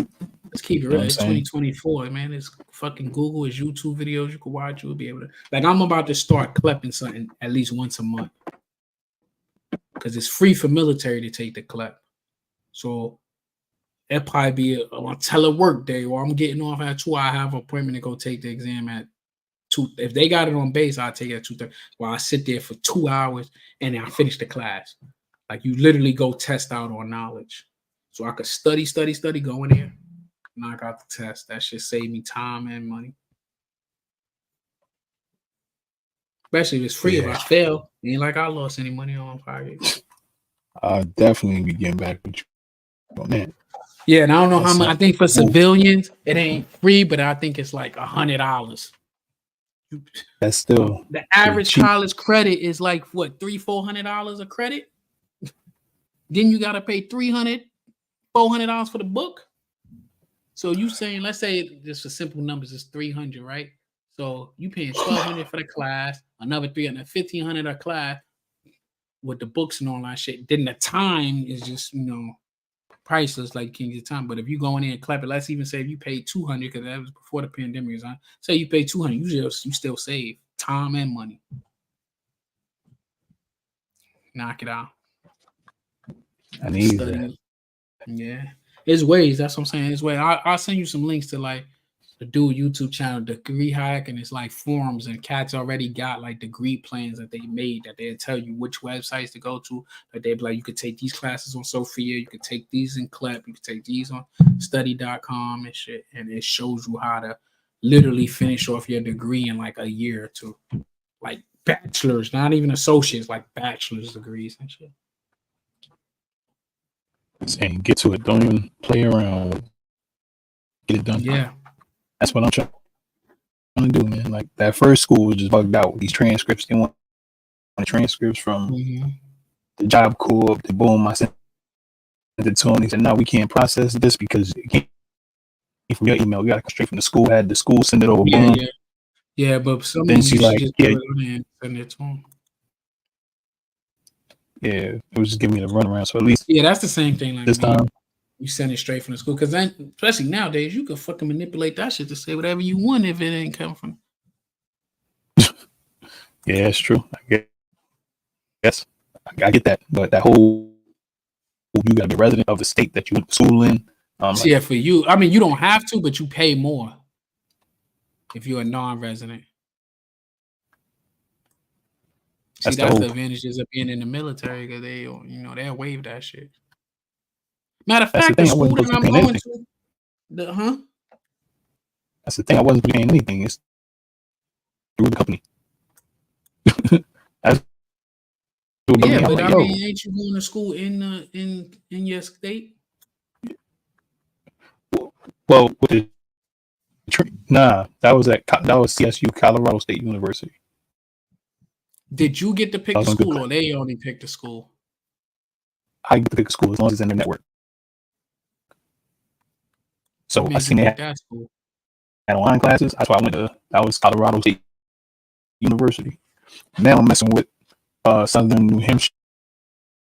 Yeah, that's another one. I mean, I'm gonna send you. You should look into see if Charter Oaks State College is in your joint. That's in Connecticut too. It's an adult learning school, and they accept everything. Oh, Charter Oaks. That's what I'm signing up for. And it's like 8. They start classes, I think, every. I don't know if they start every month. I know the other school I was going to is every month. I just ain't like it because it's 12 weeks, but it's a decent school out of Jersey. But I just felt I need 8 weeks. 8 weeks, I think, is the sweet spot for online. 12 weeks is just 3 months too long. 2 months, I could buckle down, knock it out, and then because that's like splitting the semesters in half. I could knock out 2 classes or 6 classes, depending on however I like this spot. I probably can do 2 to 3 classes a semester easy. And if they split in the semesters in half, I mean, I can knock out 6 in the time frame that I would do 1 semester. I can knock out double. I can knock out 6 in that time. If I knock out 6, I can have my degree by the summer. And that's my plan. Because if I need 10 credits, I could just knock that out. But I'm trying to also look into, as I do it, with using the NIM tuition assistance through the Navy, I'm trying to dual degree where I'm knocking out 2 at the same time. Not just 1. That way, when I'm trying to walk out of this place with 3 degrees at least. At least 3 degrees. Because I already got 1, so 2 extra ones, And then all the certs and shit I can get. I like the vision. Yeah. I like the vision. I told you what I was doing. I used to go to, I just be reading books. So what I used to do, I tried to go to the thrift store, especially out here, because this shit is a big, like, we got all these colleges. You got Norfolk State, ODU, TCC, all these colleges around here, Western. So a lot of these cats used to donate their books to these thrift stores over here. So I used to go to the thrift store and just buy them joints and just study and read them. So like even I telling you how I was doing the fucking shit, I fucking see they have marketing and you can see it still got the fucking school shit on it and the thrift shop joint on it. And how much I paid for this book. I don't know, but the 3 prices they had on it was $2. And if you bought it by when it first got there, $2. And if you waited the next month or 2 weeks after that, the price dropped to 99 cents. 2 weeks after that, it dropped down to 50 cents. So I got it in between $2 to 50 cents for that shit for a college goddamn book on marketing. And I sat there and I read and study this joint. And then and I used to do that. I used to always make it at least every 2 weeks. I stopped by that thrift shop and I go look and see what books they have, what college books they have. And I got when I say I was buying everything from them, I was buying everything from that, the criminology books, fucking criminal justice books, history, everything. And then I could study those. And then, like I said, they got a lot of schools that'll let you test out on knowledge base. So I look at those schools and I look to see what's their transfer policy. And I'm telling you, it's a whole joint. Business plan. Look, this business book, 50 cents, $2 I'm buying for this shit, man. And these are like fucking $300 books. Okay. $600-$700 page books and shit. And I buy them. I sit here. I read them. I sit there. Cats was thinking I was in school when I wasn't. Then they was like, "You just be reading them shits for fun." I'm like, "Ain't for fun, but I like to be able to have education." And then some of them I'll look up because it'll be like I said, where they got their notes there or where they marked it at, and I'll be like, "Oh, let me read up on this part a little more." Okay. Expansion of demand and supply analysis. Price systems and market, exchange and markets, transaction courses, like there's different. The role of the middleman, like, and I already got my degree in business. I took a small business entrepreneur class, all that. So yeah, I do that shit, man. I know it sounds crazy that we started off the conversation talk about gangbang that I showed you, but I got a library of books, so how I just go buy college books and read them my time. Like it's what Malcolm X said, because you know I love Malcolm X. And he said it is not a crime to have been a criminal, but it is a crime to remain a criminal. Right. Basically, I don't fault you for being ignorant, but I fault you for staying ignorant. Yeah, like I equate to that. What the dudes say, alert man is a dead man. So if you ain't growing, you dying. Got that. I mean, All facts, no fiction. Like I got this shit that I kept. And I don't know if you can see what it say. What it say property of. Middle school student. Oh, Morris High School. Word? Yeah. You got that? Yeah, this is about the Constitution. I'm like, I'll take this with me. Yeah. Damn. Right there. I have this shit. That's what it is, man. You put it to good use. I'll break it down the Constitution. What is government? Or why do we need a government? What's the purpose? Like I'll sit back, read it, brush up. Mm-hmm. That's a good one. That's a good read.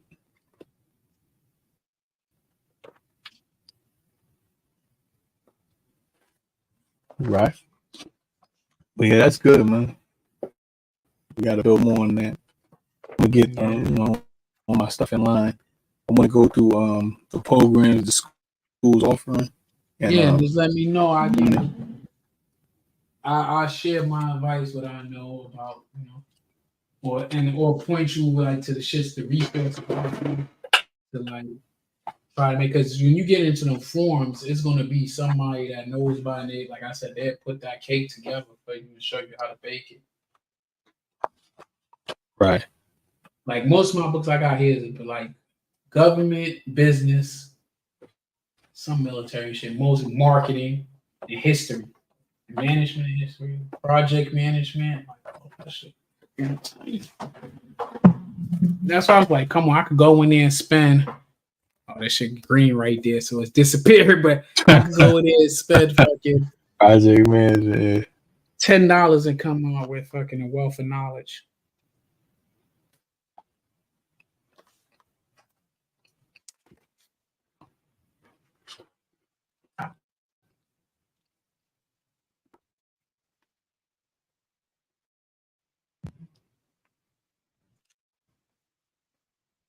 Mm-hmm.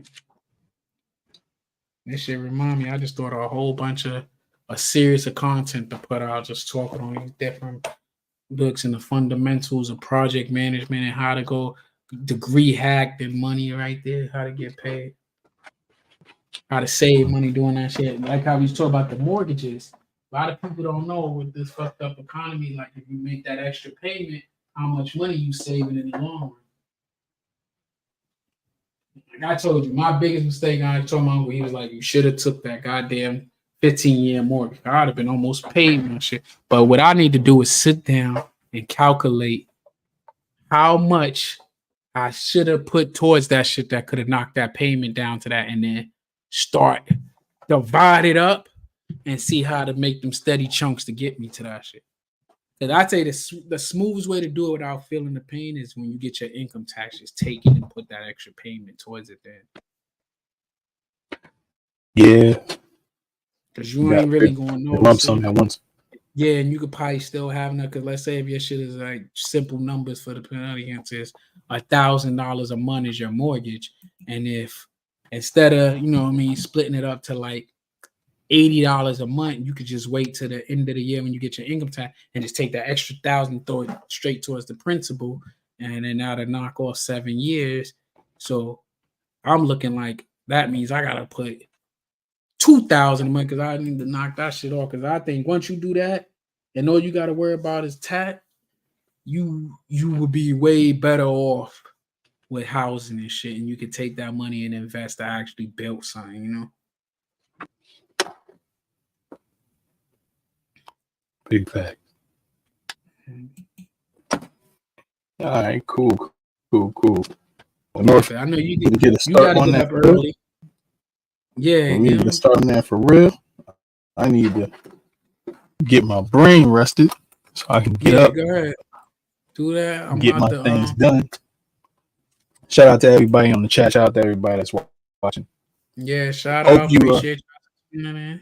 Yeah. Feel free.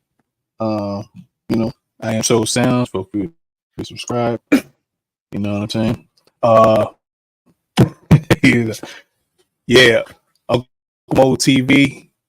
He's always got that fire coming. Stay tuned. There's a lot more in store. You know what I'm saying? And you want to get all your projects out there, you go ahead and do that. Yeah, man. Appreciate all y'all.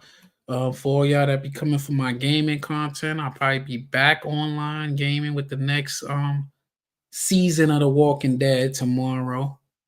And yeah, we gonna get it, man. I appreciate all y'all that came up here. This was like an impromptu.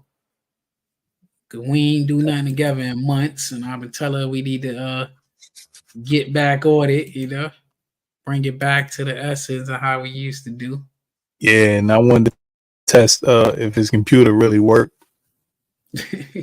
So, this is a testament to that. So, yeah, good money. But once I learn how to get that other program popping, get my OBS thing popping where I could bring the guests, it's a wrap. And I'm going to start bringing up, I don't know if we're going to do calling or do guesses, but one of the two. But we're going to do more community interaction for all y'all. So like I said, appreciate y'all tuning in. I got to get up in about 3 hours. He got to get up early, and we're going to do our thing, man. And until next time, stay blessed. Everybody going to have a great day because we attract goodness. And later. Peace. Positive energy. All the time, man. New series coming out, Money Talk. But we going to talk different strategies on how to control your funds and assets. I don't know if I'm doing this channel or the other channel, but you'll definitely know. And giveaways coming soon. So until then, peace.